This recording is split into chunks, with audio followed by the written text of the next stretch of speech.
හරි එහෙනම් ප්‍රශ්න බලමු. මෙහෙමයි. නෝවෙනි ප්‍රශ්නයක් තියෙන්නේ. ඒ කියන්නේ සෙකන්ඩ් ප්‍රශ්න. සෙකන්ඩ් එක කියන්නේ ස්ට්‍රක්චර් දෙකේ තියෙන දෙවෙනි ප්‍රශ්නේ තියෙන්නේ. එලෙවල් පේපර් එකෙන් ලකුණු 100ක ප්‍රශ්නයක්. ඒ කියන්නේ 1000න් 100ක්. ඒ කියන්නේ ලකුණු 5ක ප්‍රශ්නයක්. ඉතින් බෙදනවා ලකුණු 5ක ප්‍රශ්නයක්. මට ලේසියෝනේ. ඉස්සෙල්ලා මෙන්න මෙහෙම කතාවක් තියෙනවා. මේක ඉනෝගනික් මේ රෙඩොක්ස් මේ ඉනෝගනික් එක රෙඩොක්ස් කියන ප්‍රශ්නයක්. හැබැයි මතක තියාගන්න මෙන්න මෙහෙම දෙයක්. හරිද? මේ සෙකන්ඩ් ප්‍රශ්නේ කියන්නේ සෙකන්ඩ් ස්ට්‍රක්චර්ඩ් එකට අහන්නේ ගොඩක් වෙලාවට S ගුණ වෙනුයි D ගුණ වෙනුයි මේ රෙඩොක්ස් ටිකයි විතරයි. හරි. S ගුණ වෙනුයි D ගුණ වෙනුයි රෙඩොක්ස් ටිකයි විතරයි. D ගුණෙන් අහන්නේ නැහැ. හරි. දැන් 2019 ඉඳන් 2024 නේ දැන් 25 කියන්නේ 24 වෙනකම් මේ පාස් පේපර්ස් ටික වලින් අහලා තියෙන්නේ ඉනෝගනික් අහලා තියෙනවා ස්කෝල් අහලා තියෙනවා ඉනෝගනික් වලින් ස්කෝල් වල ඩී ගුණ වලින් අහලා තියෙනවා රෙඩොක්ස් අහලා තියෙනවා හරි ඔච්චරයි මේ ඩී ගුණ අහන්නේ නැහැ හරි ඩී ගුණ අහන්නේ නැහැ ඒකට හේතුව තියෙන්නේ මේ ඩී ගුණ වලින් එකක් අහනවා මේ පොතේ කියන්නේ ඩී ගුණෙන් මේ ඩී ගුණේ තියෙන සංයෝගය ඒ ඩී ගුණේ තියෙන තියරි ගොඩක් අහන ප්‍රශ්නයක් තියෙනවා මේ එසේ හරි එසේගේ 9 වෙනි ප්‍රශ්නේ 9 වෙනි ප්‍රශ්නේ අහනවා අනිවාර්යෙන් ඒක ඩී ගුණෙන් තියෙන්නේ ඩී ගුණවත් එක්ක මේ රෙඩොක්ස් ප්‍රශ්නයක් තියෙන්නේ. ඒ වගේම මේ මොනවාද මේ විද්‍යුත් රසායන කියන හත් වෙනි ප්‍රශ්න ෆිසිකල් ගෑල්ලක් කියන විද්‍යුත් රසායනයත් එක්ක එතනින් ඕගනික් කියලා තියෙනවා. අන්න එතන අතර සංගත සංකේත. එහෙම ඩී ගුණයෙන් අරතර ඩී ගුණයෙන් මෙතෙන්ද දාන්නේ නැහැ ගොඩක්. හරි. ඉස්කොනෝ ඩී ගුණෝ රෙඩොක්ස් කියන ටික තමයි තියෙන්නේ. හරි. ඒ හින්දා මේ ඔය සෙකන්ඩ් ස්ට්‍රක්චර් එක දෙවෙනි ස්ට්‍රක්චර් එක මේ ඔයාට කරගන්න පට්ට ලේසි. මෙන්න මේ ටික පොඩ්ඩක් වැඩිපුර බලාගෙන ගියොත් මේකේ ලකුණු 100 ඊසිව ගන්න පුළුවන්. හරි. ඒකස් යන්නේ. හරි. එහෙනම් මේ වැඩම ලවුස්ලා මේ බලමු කොහොමද මේ ප්‍රශ්නේ කරන්නේ කියලා. හරි. මේක එක්සෑම් බෝඩ් මේ ප්‍රශ්නයක් තියෙනවා. හරි. එක්සෑම් බෝඩ් ප්‍රශ්නයක් තියෙන්නේ මේ තව එක ප්‍රශ්නයක පොඩි කොටසක් තියෙන එකක් කතා කරන්න. හරි. හරි. එහෙනම් මෙහෙමයි. ඉස්සෙල්ලා කියමු පොඩ්ඩක්. ඉතින් මේකේ කොටම කතා තියෙන මේක සංයෝග ටිකක් හඳුන ගන්න තියෙන්නේ. ඒ ඉඳලා එච්චනකම් ප්‍රභේද හඳුන ගන්න ඉතින් කියන හේතු අවශ්‍ය නැහැ කියලා. එහෙනම් ඉතින් ඉස්සෙල්ලා මේ ඔයා ඒ වල ඉඳන් එච්චනකම් මේ ටික දාගෙන ඉන්න. දැන් ස්ට්‍රක්චර් එකක් ඉඳලා මේක කොහොමද ඔයාලට දාලා දෙනවා. ඒ වෙන එච්චනකම්. අර කියන්නේ ඒ ලියන කෙනෙක් නම් ඉස්කෝලේ ඉන්නේ නේ ඒ වගේ මම කියනවා ප්‍රවේද ටික දාගෙන තියෙනවා ලේසි. හරි. හරි. දැන් මෙහෙමයි.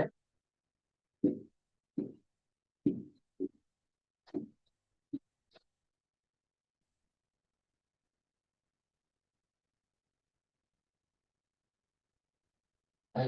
එච්චර ගන්න ප්‍රවේද ටික අඳුර ගන්න තියෙන්නේ. දැන් බලමු. පොඩ්ඩක් එවිට කියවන්න මේ අර මෙන්න මෙහෙම දෙයක් තියෙනවා.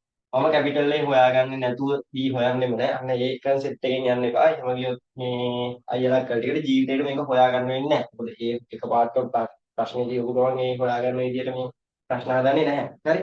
ඒ හින්දා මේ පොඩ්ඩක් මේක කියවලා කොහේ හරි තැනක් හොයාගන්න මේ එතනින් කොට පාදගෙන එතනින් ඉස්සරහට යන්න. හරි. එතනින් මේ ප්‍රශ්නෙට එන්න වෙන්නේ. ඊට පස්සේ ඉස්සරහට කරගෙන යන්න පුළුවන්. හරි බලමු. ආර්ථාගයේ මූලද්‍රව්‍ය අණු පිළිවෙල සැලකුව විට කැපිටල් A කියලා කියන්නේ 3ට 2ට 2 3ට 2ට 2 යන පරමාණු අනුපාතයේද කැපිටල් B කියලා කියන්නේ 4ට 1ට 1 යන අනුපාතයේද සහිත අයනික සංයෝග දෙකක් කියලා කියනවා. හරි. එතකොට මේ ඔයාලට මම කිව්වා මේකේ තියෙන්නේ S ගුණයයි B ගුණයයි රෙඩොක්ස් ටිකයි කියලා. ඒකට රෙඩොක්ස් වලදී හම්බ වෙන සංයෝගයන් ඉතින් පොඩ්ඩක් පොඩ්ඩක් තියෙනවා. ඉතින් රෙඩොක්ස් වල ගොඩක් කරා හම්බ වෙනවා. KNN වලට. ඊට පස්සේ K2CR2 ඒ වගේ කට්ටිය පොඩ්ඩක් නිකන් ඔළුවේ තියෙනවා. හරි. මේවා ගැන වෙන්න පුළුවන් කියන්නේ. හරි. ඔය මොන පාඩවෙන්ද ප්‍රශ්නේ ඉන්නේ ඊට පස්සේ ඒ පාඩම ගැන පොඩි අයිඩියා එකක් තියෙනවා නම් මේ ඕවර් කියන්නේ සම්පූර්ණ මේ ගැඹුරට මේ ඩීප් එහෙම අයිඩියා ගන්න. පොඩ්ඩක් මොන වගේ සංයෝග ගැනද කියලා තියෙන කොට පස්සේ පොඩි මේ අයිඩියා එකක් ගන්න පුළුවන් මේ කියන කතාව ගැන. හරි. හරි ඒ නැතත් ඉස්සරහට බලාගෙන යමු මොකද කරන්නේ කියලා හොයාගන්න පුළුවන්. හරි. එතකොට කැපිටල් A කියලා කියන්නේ 3ට 2ට 2 කියන පරමාණු අනුපාතය තියෙනවා. කියන්නේ ආවර්තාවක අණුපිළිවෙලක්. දැන් මේකේ කැපිටල් A ගේ පරමාණු වර්ග තුනක් තියෙනවා. හරි. කැපිටල් A ගේ පරමාණු වර්ග තුනක් තියෙනවා. ඒ පරමාණු වර්ග තුන ආවර්තාවක අණුපිළිවෙල. කියන්නේ හයිඩ්‍රජන් ඉඳන් අණුපිළිවෙල හයිඩ්‍රජන් ඉගෙන ඉතින් ඔය කියන අණුපිළිවෙලට පෙළ ගැස්ුවට පස්සේ සංයෝගය තියෙන එක මේ 3ට 2ට 2 අනුපාතයලු තියෙනවා. හරි. ඒකට කැපිටල් B ගේ 4ට 1ට 1 අනුපාතය. කියන්නේ මෙන්න මෙහෙමයි. ඔයාලා ඉක්වල හිතන්න මේ මොනවද බේරියම් සල්ෆේට් කියන්නේ. හරි. බේරියම් සල්ෆේට් නම් මේ කියන්නේ සංයෝගය. එතකොට මේ මෙතන මුලින්ම ඉන්නේ ආවර්තාවක අණුපිළිවෙල ගත්තට පස්සේ මේ බේරියම් සල්ෆර් ඔක්සිජන් කියන පරමාණු ඔක්සිජන් තමයි මුලින්ම ඉන්නේ. හරි. ඊට පස්සේ සල්ෆර් ඉන්නේ. ඊට පස්සේ තමයි මේ බේරියම්. හරි. බේරියම් පල්ලෙහාවට. එතකොට ඔක්සිජන් 4යි සල්ෆර් 1යි වේරියම් එකයි. ඔන්න ඔය වගේ හතරට එකට ගන්නත් මම කියන්නේ මේ එතන තියෙන මේ කැපිටල් B කියලා කියන්නේ වේරියම් සල්ෆේට් කියලා නෙවෙයි. හරි. නිකන් වේරියම් සල්ෆේට් වගේ සමහරවිට ගත්තොත් ඒකේ ඒකේ පරමාණු තියෙන වේරියම් සල්ෆ ඔක්සිජන් ඒවා ආවර්තකගේ අණු පිළිවෙල පෙළගැස්වුවට පස්සේ ඔක්සිජන් මුලින් තියෙන සල්ෆර් ඊට පස්සේ වේරියම් අන්තිමට ඉන්නේ. මේ අතර අනුපාතය ගත්තොත් මේ හතරට එකට එකයි. ඔය කියන අනුපාතය. ඔන්න ඔය කතාව තමයි ඔය කැපිටල් A B ගැන කියලා තියෙන්නේ. හරි. හරි. දැන් බලමු. ආයි කියන මේ කැපිටල් B කියලා කියන්නේ මෙයා නෙමෙයි. කැපිටල් B කියලා කියන්නේ මෙයා නෙමෙයි. මම අත උදාහරණයක් හතරට එකට එකයි කියලා හරි. ඊට පස්සේ කියවල බලමු ඉතින් මේ ඔය කියපු දේවල් නේ ලොකු දෙයක් හිතා ගන්න බෑ. හරි. පොඩ්ඩක් කියවල බලමු ඉස්සරහට. ඊට පස්සේ කැපිටල් A හා B එකම කැටායනය අඩංගුයි. දැන් කැපිටල් AB කියන සංයෝග දෙක අයනික සංයෝග දෙකක්. ඒක ධන ආයනයේ විදිහට තියෙන. කැටායනයේ විදිහට තියෙන්නේ එකම කැටායනයලු. හරි. එම කැටායනයේ පහන්සිල් පරීක්ෂාවේදී ධම් වර්ණයක් පෙන්වයි. ධම් වර්ණයක් පෙන්වනවා කියලා කියන්නේ ධම් ඩිලැක් කියලා කියන්නේ මේ කවුද? පොටෑසියම් ගැන කියන්නේ. ඒතකොට කැපිටල් A ගේ කැටායනයේ විදිහට මචං පොටෑසියම් ඉන්නේ. හරි කැපිටල් A ගේ කැටායනයේ විදිහට පොටෑසියම් ඉන්නවා. B ගේ පොටෑසියම් ඉන්නේ. හරි B ගේ පොටෑසියම් ඉන්නේ. ඇනායන දෙකක් තියෙනවා මේක. හරි. මේකේ B ගේ ඇනායනයක් තියෙනවා. ඒකේ ඇනායනයක් තියෙනවා. ඒක මොකක්ද කියලා අපි තාම දන්නේ නැහැ. හරි. ඒක හොයාගත්ත ඉතින් පොටෑසියම් තමයි ධම් පාටක් පෙන්නන්නේ. මොකද දැන් ලිලැක් ධම් කියලා තියෙනවා. ඒක තමයි ඉතින් මේදි. හරි. හොඳයි. හරි. B ඇනායනයේ 3D මූලද්‍රව්‍යයකට පෙන්විය හැකි උපරිම ඔක්සිකරණ අංගය සහිත මූලද්‍රව්‍ය අඩංගු වේ. හරි. කැපිටල් B වල තියෙන ඇනායනය දැන් K+ නේ. හරි K+. ඇනායනයක් තියෙනවා. හරි. ඇනායනයේ 3D මූලද්‍රව්‍යයකට පෙන්වන්න පුළුවන් උපරිම ඔක්සිකරණ අංගය සහිත මූලද්‍රව්‍ය අඩංගු. 3D මූලද්‍රව්‍ය ගත්තට පස්සේ ඉතින් දැන් වාක්‍යයේ D ගුණ මේවා නෑ නේ. එහෙම දුවන එක නෑ. ඉතින් සංයෝගය අඳුර ගන්න කියලා තියෙනවා. මේක රෙඩොක්ස් සහ සම්බන්ධකමක් වෙන්න පුළුවන් බලන්න. හරි. 3D මූලද්‍රව්‍යයකට පෙන්වන්න පුළුවන් උපරිම ඔක්සිකරණ අංගය පෙන්වන්නේ මැංගනස්. එයා ධන 4 කියන එක පිළිතුරට B ගේ මැංගනස් ඇනායනයේ මැංගනස් තියෙනවා. හරි. මැංගනස් තියෙනවා. හරි. මැංගනස් තියෙනවා. ඒකට දැන් ඊගොඩ බලන්න පොටෑසියම් ධන ආයනයක් කර මැංගනස් ඍණ ආයනයක් හදන මේ පොටෑසියම් කියන්නේ B ගේ තියෙන ධන ආයනය පොටෑසියම් K+. ඒකට ඍණ ආයනය වෙන්නේ මැංගනස් ගේ ඍණ ආයනය. මැංගනස් ගේ ඍණ ආයනය ඉතින් ඔයා හොඳ තමයි හිතන්නේ. එන්න මේ දෙන්නේ. හරි. එන්න මේ දෙන්නේ. MnO4- මැංගනේට්. හරි. පර්මැංගනේට්. MnO4 2- මැංගනේට් එක. මෙයා පර්මැංගනේට්, මෙයා මැංගනේට්. හරි. පර්මැංගනේට් මැංගනේට්. ඔය දෙන්නනේ දන්නේ. ඉතින් මෙහෙමයි. මේ මෙතනින් ඉතින් මෙන්න මේ B ගේ පරමාණු අතර අනුපාතය 4ට 1ට 1යි නේද? දැන් වාණි ප්‍රශ්න මැංගනේට් නම් ඇනායනයේ විදිහට තියෙන්නේ K වෙනවා කොහොමද? හරි. B කියන්නේ K වෙනවා. එතකොට මැංගනේට් නම් K2MnO කොහොමද? හරි. ඒකට පරමාණු අතර අනුපාතයක් කියලා තියෙනවා. හරි. ඒකට KMnO4 K2MnO4 ගත්ත පස්සේ මේ ආවර්තක අන්තිම ලෙවල් එක ඇසුවදී මෙන්න මෙයා ආවර්තක අන්තිම ලෙවල් එක ඇසුවදී මුලින් ඉන්නේ ඔක්සිජන්. ඊට පස්සේ පොටෑසියම්. ඊට පස්සේ තමයි මැංගනීස්. ඒකට අනුපාතය 1ට 4ට 1ට 1යි. හරි. 4ට 1ට 1යි. ඒක තමයි කැපිටල් B කියලා කියන්නේ. ඔබ මේකෙත් බලමු. එතකොට ඔක්සිජන් ඊට පස්සේ පොටෑසියම් ඊට පස්සේ මැංගනීස්. එතකොට ඔක්සිජන් 4ට 4ට 2ට එකයි 4ට 2ට එකයි. ඒකට මෙතන KMnO4 තමයි කැපිටල් B කියලා කියන්නේ. ඉතින් කිසි කතාවක් නැහැ. ඒකට KMnO4 පොටෑසියම් පර්මැංගනේට් කියන එක කියලා තමයි කැපිටල් B කියලා කියන්නේ. පොටෑසියම් පර්මැංගනේට්. ආවර්තකයේ අන්තිම වලට පරිගැස්සුවාට පස්සේ පරමාණු අතර අනුපාතය 4ට 1ට 1 හරියට වෙනවා KMnO4 නම්. ඒකට B කියලා කියන්නේ KMnO. කැපිටල් A පොඩ්ඩක් බලමු. කැපිටල් A කියලා දෙනවා. ඊට පස්සේ කියනවා කැපිටල් A ජලීය ද්‍රාවණයකට අණුවේ HCl ස්වල්පයක් යොදා රත් කළ විට C යන සුදු පැහැ අවක්ෂේපයේද D යන කටුක සැර ගන්ධයක් සහිත වායුවද පිටවේ. කියන්නේ අණුක HCl දානවා කියලා කියන්නේ මචං මේ අණුක අම්ලයක් දැම්ම කියන්නේ අණුක අම්ලයක් දානකොට කටුක සැර ගන්ධයක් තියෙන වායුවක් පිට වෙලා තියෙනවා අවක්ෂේපයකුත් හැදලා තියෙනවා. හරි. ඔයාට මේ උගන්වනවා ඉනෝගනික් වලට අණුක අම්ලයේදී වායු ලබා දෙන ඇනයන් කියන්නේ කීගොඩුව හා සම්බන්ධයි. ඒතකොට දෙන්නේ කියනවා මේ දැන් මෙහෙමනේ මෙහෙම දෙයක් උතර කැපිටල් A ජලීය ද්‍රාවණයකට අණුක HCl ස්වල්පයක් ගන්න. කැපිටල් A කියලා කියන්නේ අයනික සංයෝගයක්. ඒතකොට අයනික සංයෝගය ජලීය ද්‍රාවණවලදී ධන අයන වලටයි ඍණ අයන වලටයි කැඩෙනවා. හරි. ඒකට ඇනායනයකටයි ඇනායනයකටයි කැටායනයකටයි කැඩෙනවා. K+ වලටයි මෙයාගේ තියෙන ඇනායනයකට කැඩෙනවා. හරි.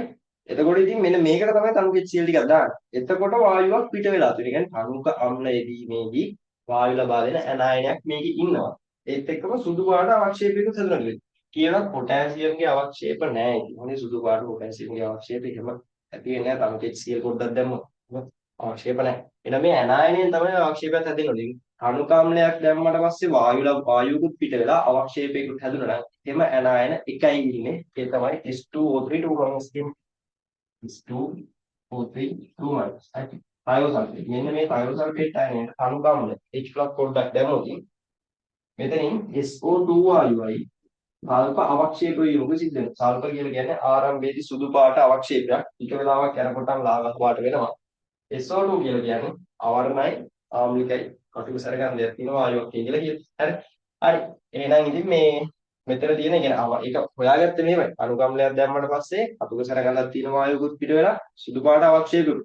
ওই දෙකම වෙන ඇනායනයකට තියෙන H2O3 2 දෙකමට ලියලා බලමු. එතකොට සංයෝගය වෙන්න ඕන K2H2O3 දෙක. මෙයාගේ මේ ආවර්තාවක අණුපිළිවෙල අණුව මේ පරමාණු ටික වල ගැස්සුවදී ඔක්සිජන් මුලින්ම ඉන්නවා. ඊට පස්සේ සල්ෆර් ඉන්නවා. ඊට පස්සේ පොටෑසියම්. හරි. එතකොට ඔක්සිජන් 3ට සල්ෆර් 2ට පොටෑසියම් 2. 3ට 2ට 2 කියන කොහොමද එන්නේ? හරි. එහෙනම් ඉතින් මෙන්න මෙතන ඇනායනය වෙන්නේ H2O3 2 එතකොට සංයෝගය වෙන්නේ K2H2O3. හරි. ඒක හරි. එහෙනම් ඉතින් දැන් කිසි කතාවක් නැහැ බලාගෙන යන්න කොහොමද? ඊට පස්සේ කියලා කියනවා බිහි ආම්ලීකృత ද්‍රාවණයක් තුළට මෙන්න මෙයන් ආම්ලික KMnO ද්‍රාවණයකට දැන් මේ කියන මේ C යන සුදු බහ අවක්ෂේපය කියලා කියනවානේ. C කියලා කියන්නේ ඒක සල්ෆර් සුදු බහ අවක්ෂේපය සල්ෆර්. D කියලා කියන්නේ SO2 වායු අතුරු සරගාලා තියෙනවා SO2 වායු. ඊට පස්සේ බිහි ආම්ලීකృత ද්‍රාවණයක් තුළට මෙන්න මෙයන් ආම්ලික KMnO ද්‍රාවණයකට SO2 වායුනේ D යාමන කියලා කියන්නේ මුගලණයකට සෑදෙන ද්‍රාවණය ඊයේ දුරට F යන තනුක HCl අද්‍රාව්‍ය සුදු පාට අවක්ෂේපයක් කරනවා. තනුක HCl වල අද්‍රාව්‍ය සුදු පාට අවක්ෂේපයක් කිව්වට පස්සේ ඉතින් අර ඉතින් ගොඩක් ඒවා තියෙනවා. කියන්නේ තනුක HCl වල අද්‍රාව්‍ය සුදු පාට අවක්ෂේපයක් ගාම ඉස්සෙල්ලම මතක් වෙන්න ඕනේ බේරියම් සල්ෆේට්. ඒක කතාවක් නෑ බේරියම් සල්ෆේට්. හැබැයි තාම මේකේ බේරියම් කොහේවත් සම්බන්ධ වෙලා නෑ. හරි. මේකේ බේරියම් කොහේවත් සම්බන්ධ වෙලා නෑ. මේ බලන්න. හැබැයි මෙහෙම එකක් තියෙනවා. මේකේ කියනවා මේ BB ආම්ලීකృత ද්‍රාවණය. වෙන්නේ මේ ආම්ලික KMnO ද්‍රාවණයට මේ D යන කටුක D බුබුලණය කරනවා SO2 බුබුලණය කරනවා. ඉතින් කබඩ ප්‍රතික්‍රියා පොඩ්ඩක් ලියලා බලමු මොනවද හැදෙන්නේ. මේ ටික මකා ගන්නවා.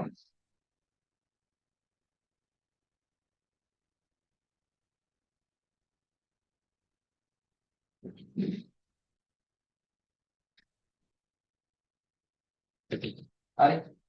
මෙහෙමනේ. කී රෙඩොක්ස් ප්‍රතික්‍රියාවක් තියෙන්නේ MnO4 1 SO2 වෙන ප්‍රතික්‍රියාව. K ඕනේ නැහැ. K ඕනේ නැහැ. MnO4 1 SO2 ප්‍රතික්‍රියා කරනවා. එතකොට MnO4 ආම්ලික මාධ්‍යයේදී Mn2 ප්ලස් වෙනවා. SO2 SO4 2 වෙනවා. හරි. එතකොට MnO4 Mn2 ප්ලස් වලට ඔක්සිකරණයක් වෙනවා. මෙතන ඔක්සිකරණයක ගත්තොත් මැංගනස් ධන 7යි. හරි. මෙතන Mn2 ප්ලස් වෙනකොට ධන 2 වෙලා. හරි. එතකොට 5යි පිට වෙලා තියෙන්නේ.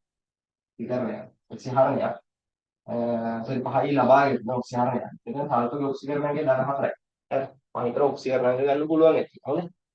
හරි මෙන්නේ උන්නේ. ඒක සල්ෆර් ඔක්සිකරණයගේ ඉතින් ධන 6යි. ධන 4 ධන 6ට ගියා කියලා කියන්නේ ඔක්සිකරණයගේ වැඩිලා. එතකොට ඔක්සිකරණයක්. ඒක දෙකයි. එතකොට මේ කපල් එකෙන් ආපු දෙකේ ඉලක්කම මේකට දෙපා. 2යි 2යි මේක අපිට දෙනවා 5 ඉලක්කම මේකට දෙනවා 5යි 5යි ආම්නික මම මේක ප්‍රතික්‍රියා නම් බැලන්ස් කරන්න ඕනේ නැහැ හොඳේ මම මේ නිකන් ඔයාලට රිඩොක්ස් ප්‍රතික්‍රියා බැලන්ස් කරනවා කියන්නේ එතකොට මේ ආම්නික මාධ්‍ය ප්‍රතික්‍රියා බැලන්ස් කරන්න නෙයි ඊට පස්සේ ආරෝපණ ගණන් කරන්න ඕනේ නැහැ දෙපැත්තේ ඔක්සිජන් පරමාණු වෙනස ගත්තා හරි දෙවරක් 4යි ඔසරම් දෙක 10යි අනිත් පැත්තේ ඔක්සිජන් 18යි මේ පැත්තේ 5ක් විතර 20යි එතකොට 20යි 18යි කියලා දෙන්නේ ඒතර වෙනස 2යි අනේ වෙනසට සමාන ඔක්සිජන් පරමාණු වෙනසට සමාන ජලාණු ගාණ H2O අණු ගාණ සිය පරමාණු අඩු පැත්තට දාන්න. මේක 2යි H2O කියනවා. ඒ වගේ දෙගුණයක් H+ එහා පැත්තට ගන්නවා කියනවා 4යි +3 අණු ගාණ ඒක ප්‍රතික්‍රියා බැලන්ස් කරා. හරිනේ. හරි. ඉතින් මේවයි තියෙන්නේ. එතකොට MnO4 1 SO2 ප්‍රතික්‍රියා කරා නම් ඒ ද්‍රාවණයේ තියෙන්නේ Mn2 SO4 2 හරි. එතකොට මේවනේ. හරි. MnO4 ඉන්නවා. හරි. SO2 ඉන්නවා. ප්‍රතික්‍රියා කරාට පස්සේ හැදෙන්නේ Mn2 SO4 2 හරි. SO4 2 ඔන්න ඔකට තමයි මොනවද මේ දානවා කියන්නේ. මෙන්න මේකට තමයි මේ වැඩම දානවා කියලා කියන්නේ. E කියන එක නා දානවා. හරි. E කියන එක නා මෙන්න මේකට දානවා. E දාන්නේ මේකට. මොනවද කියන්නේ දන්නේ නැහැ. E කියලා කෙනෙක් දානවා. දැම්මම පස්සේ F යන තනුක HCl අද්‍රාව්‍ය සුදු පාට අවක්ෂේපය ඇති වුණා. හරි. එහෙනම් මේ Mn2+ ගේ මේ සුදු පාට අවක්ෂේපය තියෙනවා. මැංගනස් හයිඩ්‍රොක්සයිඩ් කෙනෙක් කෙනා සුදු පාටයි. හැබැයි අස්ථායි. එයා MnO2 වලට ඔක්සිකරණය වෙනවා. හරි ඒක කළු දිමුරු පාට අවක්ෂේපය.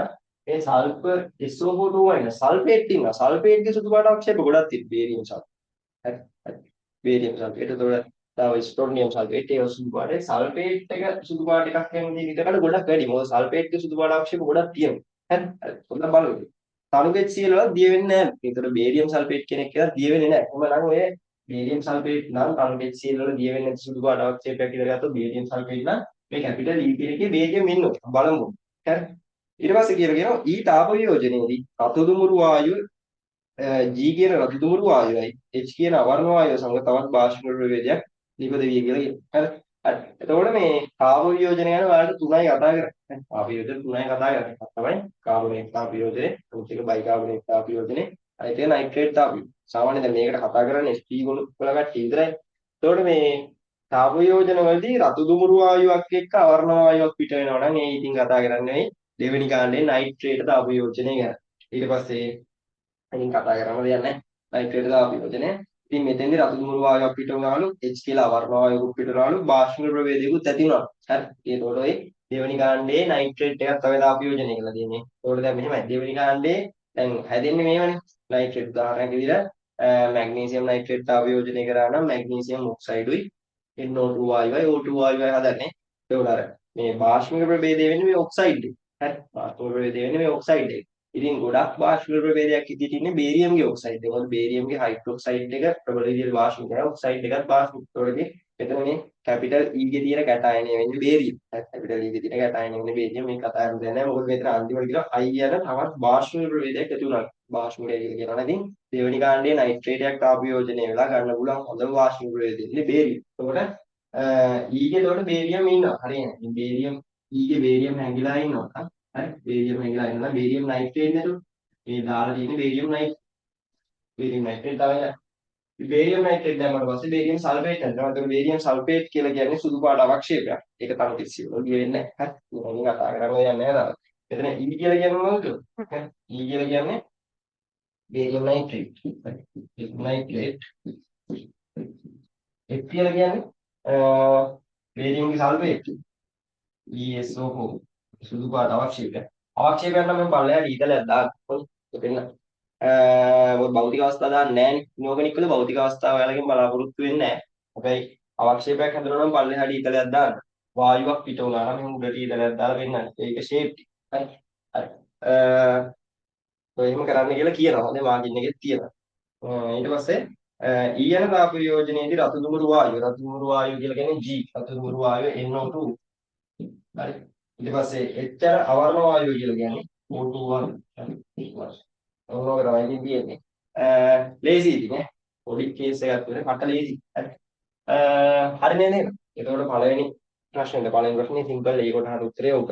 මේක ඉතින් මේ එක්සෑම් වල ප්‍රශ්නයක්. හොඳ. අය ගන්න යන්නේ නැහැ. ඊට පස්සේ පාසලන් ප්‍රතික්‍රියා සඳහා තුලිත රසායනික අයනික සමීකරණ ලියන්න කිව්වා. එතකොට මේ කියන්නේ කැපිටල් A එක කැපිටල් A HCl සමග ප්‍රතික්‍රියාව. කැපිටල් A මෙන්න මෙයා HCl එක කරන ප්‍රතික්‍රියාව ටික ලියන්න. මෙතන නේ. ඒක මග ගන්න. මේකත් ප්‍රතික්‍රියාවක් විදිහට තියෙනවා මොකක්ද හරියට. BD සමග කියලා තියෙනවා. කවන්න ඒක අපි ඊට පස්සේ ලියමු මේක. මම ප්‍රතික්‍රියා ටික ලියන්න. හරි.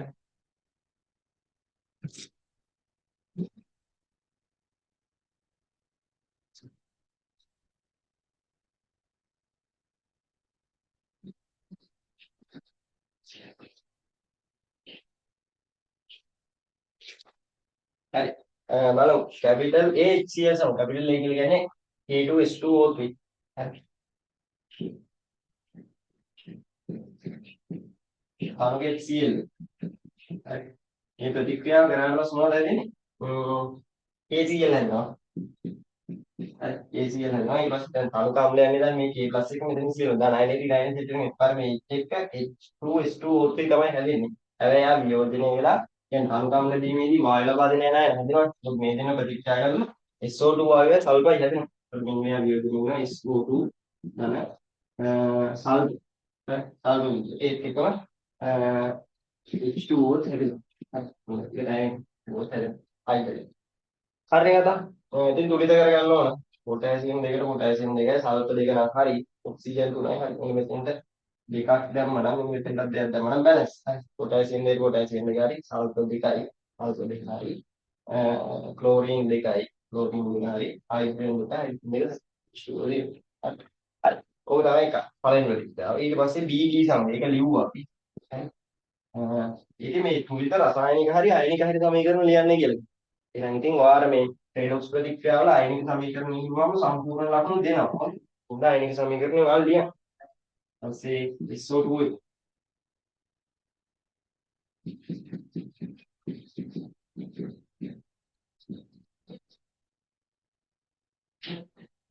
හරි මේ කපල් එකෙන් එන්නේ වෙනස ඔක්සිජන් වෙනස 5යි. එයා මේ කපල් එකට දෙනවා. මේ කපල් එකෙන් එන්නේ ඔක්සිජන් වෙනස 2යි. මේකට දෙනවා. ඔක්සිජන් පරමාණු බැලන්ස් කරන්න ඕන දෙපස. ඒවලින් දෙවරක් හතරට පස්වර 10 18යි. මොකද පස්වර 20යි. ඔක්සිජන් පරමාණු දෙකක් මේ පැත්තට ආවේ. අන්න ඒකට සමාන ජල අණු ගන්න. 2H2. ඒ වගේ දෙගුණයක් එක්ක ප්ලස් කරනවා නම් එන ඒක. හරි. ඊට පස්සේ ඊට පස්සේ මැඩම්ලා කියන්නේ කැපිටල් E තාප යෝජ. කැපිටල් E කියලා කියන්නේ කැපිටල් E කියලා කියන්නේ බේරියම් නයිට්.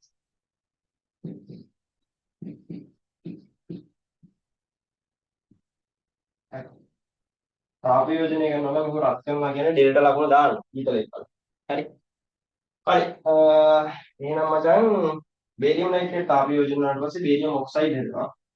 දෙවෙනි කාණ්ඩේ නයිට්‍රේට් තාප යෝජන උගේ ඔක්සයිඩ් එකයි NO2 අය O2 අය පිට. හරි. මෙතන මේ වායුවක් පිටුනවා නම් උඩට ඊතලයක් දාන්න ඕනේ. අවශ්‍යතාවයක් හදනවා නම් පල්ලෙහාට ඊතලයක් දාන්න. ඒවා බලාපොරොත්තු වෙනවා. ඒගොල්ලෝ මොකද භෞතික අවස්ථා ඉනෝගනික් වල අවශ්‍ය නැහැ කියලා කියනවා. පේපර් එකේම කියනවා මාකින් එකේ කියනවා. භෞතික අවස්ථා දානවා නම් ඒක අයිත් අවුලක් නැහැ. ඉතින් අර මේ භෞතික අවස්ථා පල්ලෙහා මේව ඒකස් ගෑස් සොලිඩ් ලික්විඩ් ඒවා දානවට වඩා මේ වායුවක් පිටුනා නම් උඩට ඊතලයක් දාන එකයි අවශ්‍යතාවයක් හදනවා නම් පල්ලෙහාට ඊතලයක් දාන එක කිසි ඒක ලේසි. හරි. ඒක කරන්න වෙන්නේ නැත්නම් ලකුණු දෙන්නේ නැහැ. හරි. ඊට පස්සේ NO2 වායුවයි O2 වායුවයි හදලා. ඒක මේ ඊතල දාන්නේ වායු පිට වෙනවා. එතකොට තුලිත කරගන්න ඕනේ. කොහොමද තුලිත?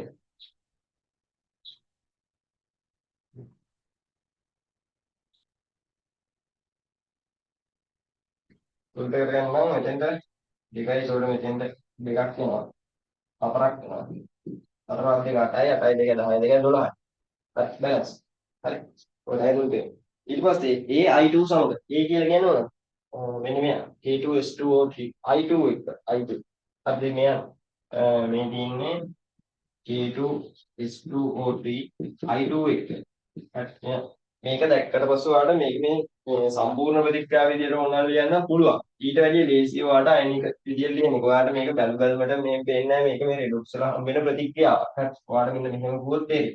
S2O3 2 I2 එක ප්‍රතික්‍රියාවක් ලියනවා. මෙතනදී පළවෙනි විදිහට හැදෙන්නේ S4O6 2 I minus මොකද සූත්‍රයට කරන්නේ මේක නම් මතක තියාගන්න මම කියපන්නේ මෙතෙන්ද දෙකයි මෙන්න මෙතෙන්ද දෙකයි දුර කරනවා එහෙනම් මේකේ ආරෝපණ ගණන් කරන්නේ සීම අවශ්‍යතාවයක් ඉන්නේ පරමාණු ගාන බැලන්ස් කරා නම් මේ පැත්තේ ආරෝපණ ගාන උතෝම් බැලන්ස් බලලා කියන්නේ මේක ඉතින් ලියලා සාමාන්‍ය විදිහට දෙපැත්ත බලලා බැලන්ස් කරනවා මේ ප්‍රතික්‍රියාව විතරයි මේ ඒක එහෙම මතක තියාගෙන ගියා කියලා අවු නෑ හොඳ මොකද ඉතින් යා කටපාඩම් කරා ඒව හිතන්න එපා මේක මෙහෙම මතක තියාගෙන ගියාට පවු නෑ මොකද ඔයා අවුරුදු 10ක උනත් පාස් පේපර්ස් අරන් බලන්න අනිවාර්යෙන් මේ රෙඩොක්ස් ප්‍රශ්නයක් තියෙනවානේ. සාමාන්‍ය මොකද? ඉනෝගනික් ප්‍රශ්න. දැන් නම් එන්නේ 9 වෙනි ප්‍රශ්නට. කලින් ආවේ 8 වෙනි ප්‍රශ්නේ. 2018 වෙනකන් තියෙන අවුරුදු වල තියෙන්නේ 8 වෙනි ප්‍රශ්නේ. අන්න ඒකේ තියෙනවා රෙඩොක්ස් කරලා. ඒකේ මේ ප්‍රතික්‍රියාව අවුරුදු 10ක් ගතව අවුරුදු 8කවත් අනිවාර්යෙන් තියෙනවා. يعني ලකුණු 5ක් කෙලි. 10න් 5ක්. හොඳේ. ඊන්නේ 10න් 5ක්. ඒක ලකුණු රිලේෂන් දෙකක්. හරි. C. ඉතින් මේ ඔය විදිහට තමයි තියෙන්නේ. ඕක තමයි ප්‍රතික්‍රියා ටික තුලිත කරගන්න ඕන. හරි. හරි. මම හිතනවා ලේසි නේ. ලේසි මේක හොයාගත්ත කියලා කියන්නේ ලේසි. ඊට පස්සේ සිම්පල් B කොටහට එමු. හරි. Simple B කොටහට එමු. මේකෙත් x1 වල ඉඳලා x8 දක්වා ප්‍රතික්‍රියා කරගන්න කියලා කියන්නේ. බලමු.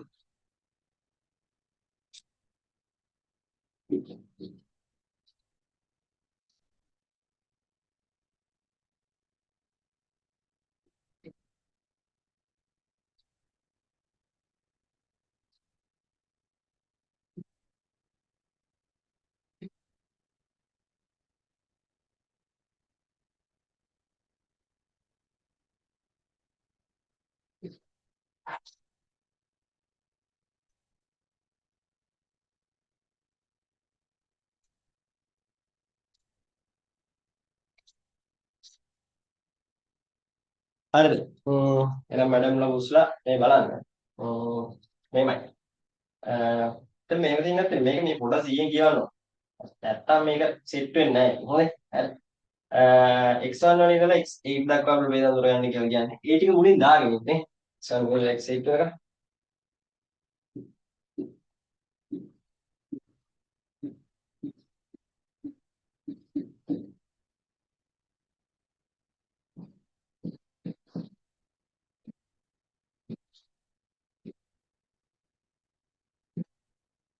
හරි. ඔන්න ඒ ප්‍රභේද ටික අඳුරගන්න. ඉතින් මේක මෙහෙමයි. කියමු.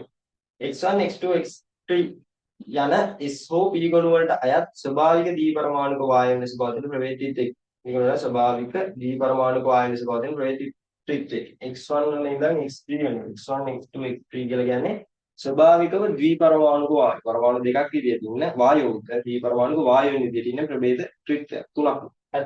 ඉතින් බලමු S හරි S ගුණය හරි P ගුණය හරි කියලා කියන්නේ. ඉතින් බලමු නිකමට වායු විදියට ඉන්නේ කවුද? උච්චාව ටික අයින් කරලා දාන්න පුළුවන්. ඒකට ඒගොල්ලෝ ඒක පරමාණුක වායු. තනි පරමාණු. ඒ වගේම අනිත් පරමාණුක වායු විදියට ගත්තොත් අපි මෙහෙම ලියාගන්න. H2 ඉන්නවා. 2s H2 1s ඊට පස්සේ ඊළඟට ලිතියම් බෙරිලියම් වායුනේ බෝරෝන් කාබන් වායුනේ නයිට්‍රජන් ඉන්නවා N2 විදියට. ඔක්සිජන් O2 විදියට ඉන්නේ. හරි. ඔක්සිජන් ක්ලෝරින් X2 විදියට ඉන්නේ. ක්ලෝරින් ඊට පස්සේ එච්චරයි. ඊට පස්සේ උච්ච වායු ඊට පස්සේ ලිතියම් මේක sodium magnesium aluminium silicon phosphor sulphur ධනයක් සල්ෆර් සල්ෆර් ක්ලෝරින් Cl2 ඊට පස්සේ ආගන් උච්ච වායුව ඊට පස්සේ වායුන් හම්බෙන්නේ නැහැ ඊට පස්සේ ඊට පස්සේ වායුන් හම්බෙන්නේ නැහැ කැල්සියම් මේ වගේ තියෙන ඊට පස්සේ දැන් ක්ලෝරින්ට පස්සේ ඉන්නේ Br2 Br2 කියලා කියන්නේ මේ ද්‍රවයක් හරි I2 කියලා කියන්නේ ආයි මේ ඝනයක් හැලජන් ගන්න. ඒතර වායුන් විදියට ඉන්නේ දී පරමාණු වායුන් විතර මේ කට්ටිය තමයි ඉන්නේ ලෝභව මේක. දැන් බලමු ඉතින් මෙතන මොකද්ද මේ කියලා දෙන්නේ. කොහෙන් හරි තැනක අල්ලගන්න. මේ ටිකෙන් එකක්. මේ එතන යදින පහක් ඔය පහෙන් තුනක් තමයි ඉතින් මේ කියන විදියට. හරි. හරි. මේ කියලා කියනවා x1 සහ x2 අතර ප්‍රතික්‍රියාවෙන් x4 කියන එක්කෙනා සෑදෙනවලු. සාන්ද්‍ර x4 අඩු ප්‍රමාණයක් වැඩිපුර x3 සමග ප්‍රතික්‍රියාවෙන් x5 සහ HCl හදනවා.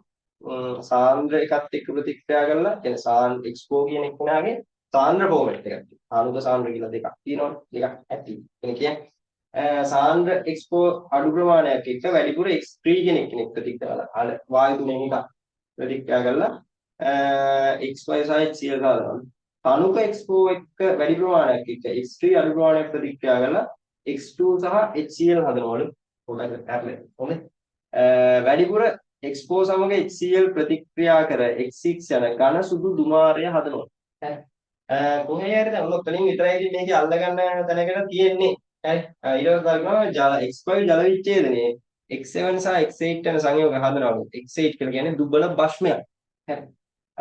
ඉතින් ඔන්න ඔතන පොඩි ඉරයක් ගන්න පුළුවන්. හැබැයි ඊට කලින් ඔතන වැදගත්ම දේ වෙන්නේ මෙන්න මෙයා. වැඩිපුර x4 සමග HCl ප්‍රතික්‍රියා කර. හරි. වැඩිපුර ඌ x4 සමග HCl ප්‍රතික්‍රියා කර x6 යන ඝන සුදු දුමාරය සාදවල. දැන් ඊට කලින් වාක්‍ය පොඩ්ඩක් බලන්න. ඊට කලින් වාක්‍ය කියනවා අණුක x4 වැඩිපුර ප්‍රමාණය. අණුක x4 වැඩිපුර ප්‍රමාණයක්. එයා වැඩියෙන් අරගෙන. අණුක x4 කියන එක නා වැඩියෙන් අරගෙන තියෙනවා. x3 අඩු ප්‍රමාණයක්. හරි. සීමාකාරී වෙන්නේ x3 අඩු ප්‍රමාණයක් ප්‍රතික්‍රියා කර x2 සහ HCl සාදවල. ඒතර x4 වැඩියෙන් දැම්මනේ මට. අනේ වැඩියෙන් දාපු x4 තමයි HCl එක්ක ප්‍රතික්‍රියා කරලා x6 යන කැපිටල් x6 යන ඝන සුදු දුමාරය හදනවා. කියන්නේ වායුවක් HCl එක්ක ප්‍රතික්‍රියා කරලා ඝන සුදු දුමාරයක් හදනවා. හරිද? x4 කියලා කියන්නේ වායුවක් නේද?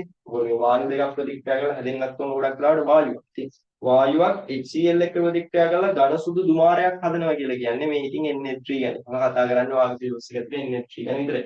NH3 හඳුනා ගැනීමේ ලාක්ෂණික يعني NH3 හඳුනා ගන්න NH3 වල ලාක්ෂණික ගතිගුණ අපි කතා කරනවා. ඒ කියනවා අවර්ණ වායුවක් බාෂ්මිකයි ලාක්ෂණික ගන්ධයක් තියෙනවා. ලාක්ෂණික ගන්ධයක් තියෙනවා. නෙස්ලර් ප්‍රතිකාරකයක අඩුවර ආක්ෂේපයක් ලබා දෙනවා. HCl එක්ක ප්‍රතික්‍රියා කරාට පස්සේ NH4Cl යන ඝන සුදු දුමාරය හදනවා කියලා කියනවා. ඉතින් මේ එක ගැන තමයි කියන්නේ. ඒකට X6 කියන ඝන සුදු දුමාරය කියලා කියන්නේ NH4Cl. හරි. එහෙම වෙන්න නම් මචං වැඩිපුර වූ x4 ඒ කියන්නේ වැඩිපුර වෙච්ච NH3 තමයි HCl එක ප්‍රතික්‍රියා. ඒතර X4 කියලා කියන්නේ NH3. X4 කියලා කියන්නේ NH3. X4 කියලා කියන්නේ NH3. ප්‍රතික්‍රියා කරලා HCl එක ප්‍රතික්‍රියා කරලා X6 කියන කන සුදු මාරේ හමුවා. ඒතකොට මේ NH4 Cl. හරි. ඉතින් මෙයා X4 හැදෙන්නේ මචං කවුරු ප්‍රතික්‍රියා කරලා? X1 උයි X2 කියන කෙනා ප්‍රතික්‍රියා කරලා. එහෙනම් ඉතින් X1 කියලා කියන්නේ H2 වුණොත් X2 කියලා කියන්නේ N2 වෙන්න ඕන. N2 එක H2 ප්‍රතික්‍රියා කරලා තමයි NH3 හැදෙන්නේ. මොකද නයිට්‍රජන් හයිඩ්‍රජන් ඉන්නේ මේක H2 නම් මෙයා N2. X1 H2 නම් X2 කියලා කියන්නේ N2. එතකොට අදිතියවත් මෙයා N2 නම් මෙයා H2 වෙන්න ඕන. අපි බලමු කවුද. හොඳේ. තාම හරියටම කියන්න බෑ. ඊට පස්සේ සාන්ද්‍ර NH3 දැන් මේක බලමු. මේ එතකොට දැන් X1 X2 වල ප්‍රතික්‍රියා එක්ස්පෝස් ඇදී සාන්ද්‍ර NH3 කියන්නේ සාන්ද්‍ර ඇමෝනියා අඩු ප්‍රමාණයක් වැඩිපුර X3 සමග ප්‍රතික්‍රියාවෙන් X5 සහ HCl හදනවා. කියන්නේ සාන්ද්‍ර ඇමෝනියා අඩු ප්‍රමාණයක් වැඩිපුර HCl. ඒ කියන්නේ මේ තනුක ඇමෝනියා සාන්ද්‍ර ඇමෝනියා. කියන්නේ සාන්ද්‍ර NH3 තනුක NH3 ගැන මේ කතා කරන්නේ. ඒතකොට සාන්ද්‍ර ඇමෝනියා තනුක ඇමෝනියා. සාන්ද්‍ර NH3 තනුක NH3 කියන දෙන්න කරන ප්‍රතික්‍රියා ගැන තමයි මෙතන කතා කරන්නේ. ඉතින් සිලබස් එකේ නම් මේකේ කතා කරන්නේ සාන්ද්‍ර ඇමෝනියා Cl2 එක්ක ප්‍රතික්‍රියා කරලා NCl3 හදනවා කියන එක ගැන. බලමු ප්‍රතික්‍රියා දෙකයි තියෙන්නේ. ඔන්න ලියලා වෙන්නන්න. සාන්ද්‍ර හරි. NH3 ගේ ෆෝමැට් දෙකක් තියෙනවානේ. අපි ගන්නවා සාන්ද්‍ර. සාන්ද්‍ර එක තනුක සාන්ද්‍ර ඊට පස්සේ NH3 ගේ තනුක NH3 සාන්ද්‍ර මොනවත් එක්කද ප්‍රතික්‍රියා කරනවා කියන්නේ? මේ සාන්ද්‍ර X4 අඩු ප්‍රමාණයක් අඩුවේ වැඩිපුර X3 සමග ප්‍රතික්‍රියාවෙන් X5 සහ HCl හදනවා කියලා කියනවා. X5 කියන්නේ මොනවද කියලා අපි තාම දන්නේ නැහැ. X5 කියන්නේ මොනවද කියලා දන්නේ නැහැ. උදව්වක් ගන්න පුළුවන් X5 කියන එක්කෙනා මේ ජල විච්ඡේදනය කරාට පස්සේ X7 සහ X8 සමග කරලා X8 කියන්නේ දුබල භස්මයක්. හරි මේවයි. අර NH3 වල තනුකිකයි සාන්ද්‍රිකයි අර එකම වායුවක් එක්කනේ. ඉතින් ප්‍රතික්‍රියා කරනවා කියලා කියන්නේ මේ X3 එක X3 කියලා කියන්නේ වායුව ස්වභාවික දීපරමාණු වායුවක්. හරි. එතකොට මේ NH3 O2 එක්ක ප්‍රතික්‍රියා කරනවා නැත්නම් F2 එක්ක සාමාන්‍යයෙන් ප්‍රතික්‍රියා ගැන කතා කරන්නේ නැහැ. ප්‍රතික්‍රියා සාමාන්‍යයෙන් අයින් කරලා දාන්න පුළුවන් X2 එකකින් ප්‍රතික්‍රියා කතා කරන්නේ නැහැ. H2 වෙන්නත් බෑ. N2 වෙන්නත් බෑ. එක්ක O2 එක්ක Cl2 මොකද H2 N2 ආවා මෙහෙට. එතකොට මේ කියනවා මේ X5 කියලා කියන්නේ මේ කවුද මේ X3 කියලා කියන්නේ එක්ක O2 එක්ක Cl2 ඔය දෙකෙන් එකක්. ඉතින් NH3 O2 වැඩිපුර ප්‍රමාණයක් අඩු ප්‍රමාණයක් ප්‍රතික්‍රියා කරනවා එහෙම කතා කරන්නේත් නැහැ සිලබස් එකේ. සිලබස් එකේ තියෙනවා පිට අහන්න නැහැ වගේ. සිටිනේ පිට අහන්න නැහැ. ඔයාලට මේක අන්තිම දැන් වගේ සිලබස් එකේ තියෙනවා මට මතක නැහැ නේ. ඔයාලට මතකුණාට. මොකද ඕකේ. ඉතින් මෙහෙමයි.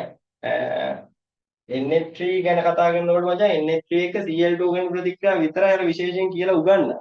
හරි. එකක් උගන්වන්නේ නැහැ. හරි. මතක් වෙනවා. එතකොට මේ මෙතන කියනවා සාන්ද්‍ර X4 කියන්නේ NH3 වැඩිපුර ප්‍රතික්‍රියා කරන. කියන්නේ Cl2 එක ඉතින් O2 එක ප්‍රතික්‍රියා කරන කතා කරන්නේ Cl2 එක. එහෙම වුණොත් තමයි අර අන්තිම X5 ජල විච්ඡේදනය කරන. කියන්නේ ක්ලෝරයිඩ් ජල විච්ඡේදනය කරලා දුබල භස්මයක ප්‍රබල භස්මයක හදනවා කියලා කියන්න පුළුවන්. Cl2 එක තමයි ප්‍රතික්‍රියා කරන්නේ. මොකද Cl2 වැඩිපුර. හරි. ඒ වැඩිපුර ප්‍රතික්‍රියා කරනොත් මෙයා වැඩිපුර ඊළඟ එක කියන්නේ Cl2 අඩුවෙන්. හරි. Cl2 අඩුවෙන්. මෙන්න මෙහෙම ප්‍රතික්‍රියා කරන NH3 මේ ප්‍රතික්‍රියා දෙක උගන්වනවා මොකද? මොකද NCl3 සංශ්ලේෂණය කියන පාඩමේදී මේක උගන්වනවා නේද? හරි. ඒක මොකද ඒක තියරි කැලක් විදිහට තියෙනවා. හරි. ඒතකොට NH3 කරන ප්‍රතික්‍රියාවක් ඒ සාන්ද්‍ර NH3 තව වායුවක් එක්ක අඩුවෙන් ප්‍රතික්‍රියා කරනවා. තව NH3 වැඩියෙන් ප්‍රතික්‍රියා කරනවා. මොනවයි කියලා කතාව කියනවනම් NCl3 සංශ්ලේෂණය කියන එක මතක් වෙනවා. හරි. මතක් වෙනවා. ඉතින් මෙහෙමයි. එතකොට NH3 Cl2 එක ප්‍රතික්‍රියා කරාට පස්සේ හරි සාන්ද්‍ර NH3 Cl2 වැඩිපුර ප්‍රමාණයක් එක ප්‍රතික්‍රියා කරාට පස්සේ NCl3 කෙනෙක් කෙනා හදනවා ඒත් එක්කම HCl හදනවා HCl හදනවා ඔය පළ දෙක තමයි හදන්නේ ඊට පස්සේ X3 අඩු ප්‍රමාණයක් හරි X3 අඩු ප්‍රමාණයක් sorry X4 වැඩි ප්‍රමාණයක් මෙයා වැඩි ප්‍රමාණයක් මේක කියන මේ මෙන්න මෙතෙන් අඩුවෙන් කියලා ඕන නම් ලියා ගන්නෝනේ මේ ප්‍රතික්‍රියාව වෙන්නේ මෙහෙමයි ඒ අවශ්‍ය තත්ත්ව දෙන්න ඕන සාන්ද්‍ර ඇමෝනියා අඩුවේ සාන්ද්‍ර ඇමෝනියා අඩුවේ සාන්ද්‍ර ඇමෝනියා අඩුවෙන් Cl2 වැඩිපුර තනුක ඇමෝනියා වැඩියෙන් හරි අරගේ ඇමෝනියා වැඩියෙන් Cl2 අඩුවෙන් දාන්න. Cl2 අඩුවෙන් දැම්මොත් ඉතින් ඔන්න ඔතකොට NCl3 හැදෙන්නේ නැහැ. අන්න එතෙන්දී NCl3 හැදෙන්නේ නැහැ. එතෙන්දී හැදෙන්නේ මේ N2 එක HCl. හරි. N2 එක HCl හැදෙන්නේ. දැන් එතකොට මේ NH3 වැඩියෙන් දානවානේ. එතකොට මේවා ඉතුරු වෙනවා. මේවා ප්‍රතික්‍රියා කරලා යනවා. අර වැඩියෙන් දාන NH3 ටික මෙතනට පළ විදිහට හැදෙන HCl එක ප්‍රතික්‍රියා කරලා තමයි NH4Cl කියන ඝන සුදු මාරය හදන්නේ. එතකොට මේ මෙන්න මෙතන මේ Cl2 තමයි X3 කියලා කියන්නේ. Cl2 තමයි X3 කියලා කියන්නේ. එතකොට X5 කියලා කියන්නේ මොනවද? X5 කියලා කියන්නේ NCl. හරි. NCl. එතකොට NCl ජල විච්ඡේදන ප්‍රතික්‍රියාව තමයි මෙන්න මෙතන මේ X5 ජල විච්ඡේදනය. මෙන්න මෙයා ජල විච්ඡේදනය. මේක ජලයට දැම්මම හැදෙන්නේ මොනවද? මෙයා ජලයට දැම්මම NH3 එක HOCl කියන එක නා හැදෙනවා. හරි. ඒ ප්‍රතික්‍රියාව වලින් වෙන්නත් NH3 ජල විච්ඡේදනය කරනවා කියන්නේ ජලයට දානවා. ජලයට දැම්මම පස්සේ NH3 එක HCl තමයි හැදෙන්නේ. sorry HOCl. කියන්නේ මෙයා දුබල භස්මයක්, මෙයා දුබල අම්ලයක්. HOCl කියන්නේ දුබල අම්ලයක්. ඉතාම අස්ථායි. හයිපෝක්ලෝරස් අම්ලය කියන එක. NH3 කියන්නේ දුබල භස්මයක්. දැන් මෙන්න මෙතෙන්දී මේ NH3 එක්ස්පෝර්ට් ආවා. හරි. ඒකට X එතන කියනවා මේ X7 X8 කියලා කියන්නේ දුබල භාෂ්මයක්. ඉතින් මේ NC මෙන්න මේ X5 ජලයට දැම්මහම නේ මෙන්න මේ දෙන්න හැදෙන්නේ. මෙන්න මේ දෙන්න X7 X8 කියලා කියන්නේ මේ දෙන්න. ඔතනින් X8 කියලා කියන්නේ දුබල භාෂ්මයක් නේ. එතකොට X7 කියලා කියන්නේ මෙතන භාෂ්ම විදිහට NH3 කරේන X7 කියලා කියන්නේ මේ X8 කියලා කියන්නේ ඔය NH3 කියන. හරි. HOCl තමයි X7 කියලා කියන්නේ. හරි. දැන් මෙතන පොඩි අවුලක් තියෙනවා. ඒ තමයි X4 කියන එක්කෙනාටත් NH3 ආවේ X8 කියන එක්කෙනාටත් NH3 ආවේ. දැන් මෙන්න මෙහෙම කතාවක් තියෙනවා. පළ විදියට හැදෙන්නේ NH3 තමයි. දැන් මේක ජලයට දාන එකනේ කරන්නේ. දැන් මෙතනදී ජලය වැඩිපුර දානවා. ජලය වැඩිපුර දානවා. ජලය වැඩිපුර දැම්මට පස්සේ මචං මේ NH3 ටිකත් ජලානුත් එක්ක ප්‍රතික්‍රියා කරලා NH4OH බවට පත් වෙනවා. එතකොට මෙන්න මෙතෙන්දී ඒගොල්ලෝ බලාපොරොත්තු වෙන උත්තරය වෙන්නේ NH4OH කියන එක. මොකද මේ ජල විච්ඡේදනයේදී NH3 ජල විච්ඡේදනය දානකොට මේ H2O වැඩිපුර දානවා. දැම්මට පස්සේ NH3 එක HOCl තමයි හැදෙන්නේ. මේ වැඩිපුර දාන ජලානුත් එක්ක NH3 ප්‍රතික්‍රියා කරලා NH4OH හදනවා. හරි. ඔයාට NH3 ලිව්වත් ලකුණු දෙනවා. දෙයි ගොඩක් වෙලාවට ලකුණු දෙනවා. NH4OH ලිව්වත් ලකුණු දෙනවා. බලාපොරොත්තු වෙන උත්තරේ නම් මේක මෙතෙන්දී මේකට ලකුණු දෙයි. මෙන්න මෙතනත් NH3 දිනුන මෙතෙන්ට NH3 ම කියලා ගන්න ටිකක් අමාරුයි. කොහොම හරි ওই දෙකටම ලකුණු දෙනවා. හරි. දෙකටම ලකුණු දෙනවා ප්‍රශ්නයක් නැහැ. හරි. ඉතින් ඕක තමයි ඉතින් කියන්නේ. දෙන උත්තර සංඛ්‍යාව ටික සේම අඳුරගත්තා. හරි. ඔව් ඒසයක් නැහැ. ඊසි. හරි. ඔලක් නැහැ. ඉතින් ඔන්න ඔය විදිහට මේ S ගොනුවයි P ගොනුවයි ඉනෝ මේ රෙඩොක්ස් පාර්ට් එකයි විතරයි දෙවෙනි ප්‍රශ්නෙට අහන්නේ. හරි. මේ සම්පූර්ණ ප්‍රශ්නයක් ලකුණු 100ක ප්‍රශ්නයක්. ඔය ටික තිබුණේ. හරි. ওই වගේ එකක් තමයි අහන්නේ. ඊට පස්සේ අන්තිමට දෙනවා X7 එක වැදගත් රසායනික ගතිගුණයක් දක්වන්න කියලා කියන මෙන්න මෙයා X7 කියලා කියන්නේ මෙයානේ. එයා විරංජකාරකයක් විදිහට ගන්නනේ. අර වර්ණ සංයෝග වල වර්ණේ නැති කරන්නේ විරංජකාරක. Cl2 උපදවන්න ගන්නවා HOCl කියන්නේ. හරි. හරි. එතකොට සම්පූර්ණ ප්‍රශ්නයක් කතා කරා. හරි. සම්පූර්ණ ප්‍රශ්නයක් කතා කරා. ඊට පස්සේ අපි මේක මේ තව එක මේ පේපර් එකේ අනිත් පැත්තට පොඩි ප්‍රශ්නයක් තියෙනවා. ඊළඟට එක්ක මේ ඒකත් සාකච්ඡා කරලා අන්තිමට හරි. දැන් මේක මකාගෙන ඉන්නන්නේ.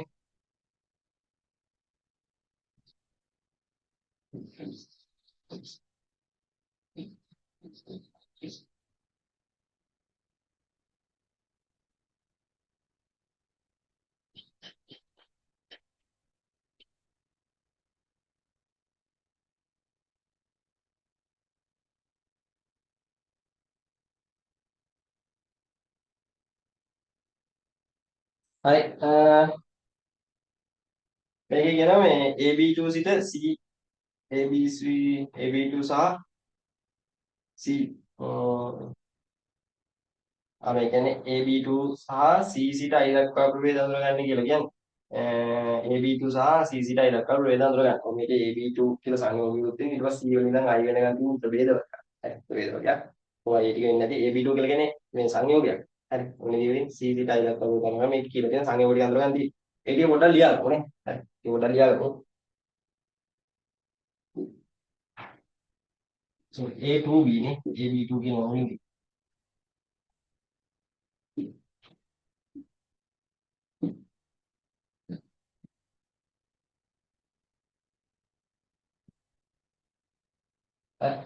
හරි. ඕක තමයි කතාව. හරි. ඕක තමයි කතාව. මෙන්න මේම කතාවක් තියෙන්නේ. A2B යන ආයනික සංයෝග. මේක ආයනික සංයෝගයක්. මචං කියන්නේ ධන ආයනිකුයි ඍණ ආයනිකුයි තියෙනවා. ඔයාලට. C යන කොළනිල් ධනය D යන අවර්ණ දීපරමාණු වායු සහ ජල වාෂ්ප ඵල ලෙස ලබා දී කියන තාප යෝජනයක් කරලා දෙනවා. තාප යෝජනය කරාට පස්සේ කොළනිල් ධනයකුත් ඇදලා තියෙනවා. අවර්ණ දීපරමාණු වායුවක් කියන්නේ O2, N2, Cl2 ඒ වගේ එකක් වෙන්න පුළුවන් බලමු. වායුවක් එක ජල වාෂ්ප H2O ඵල විදිහට හම්බෙලා තියෙනවා. හරි.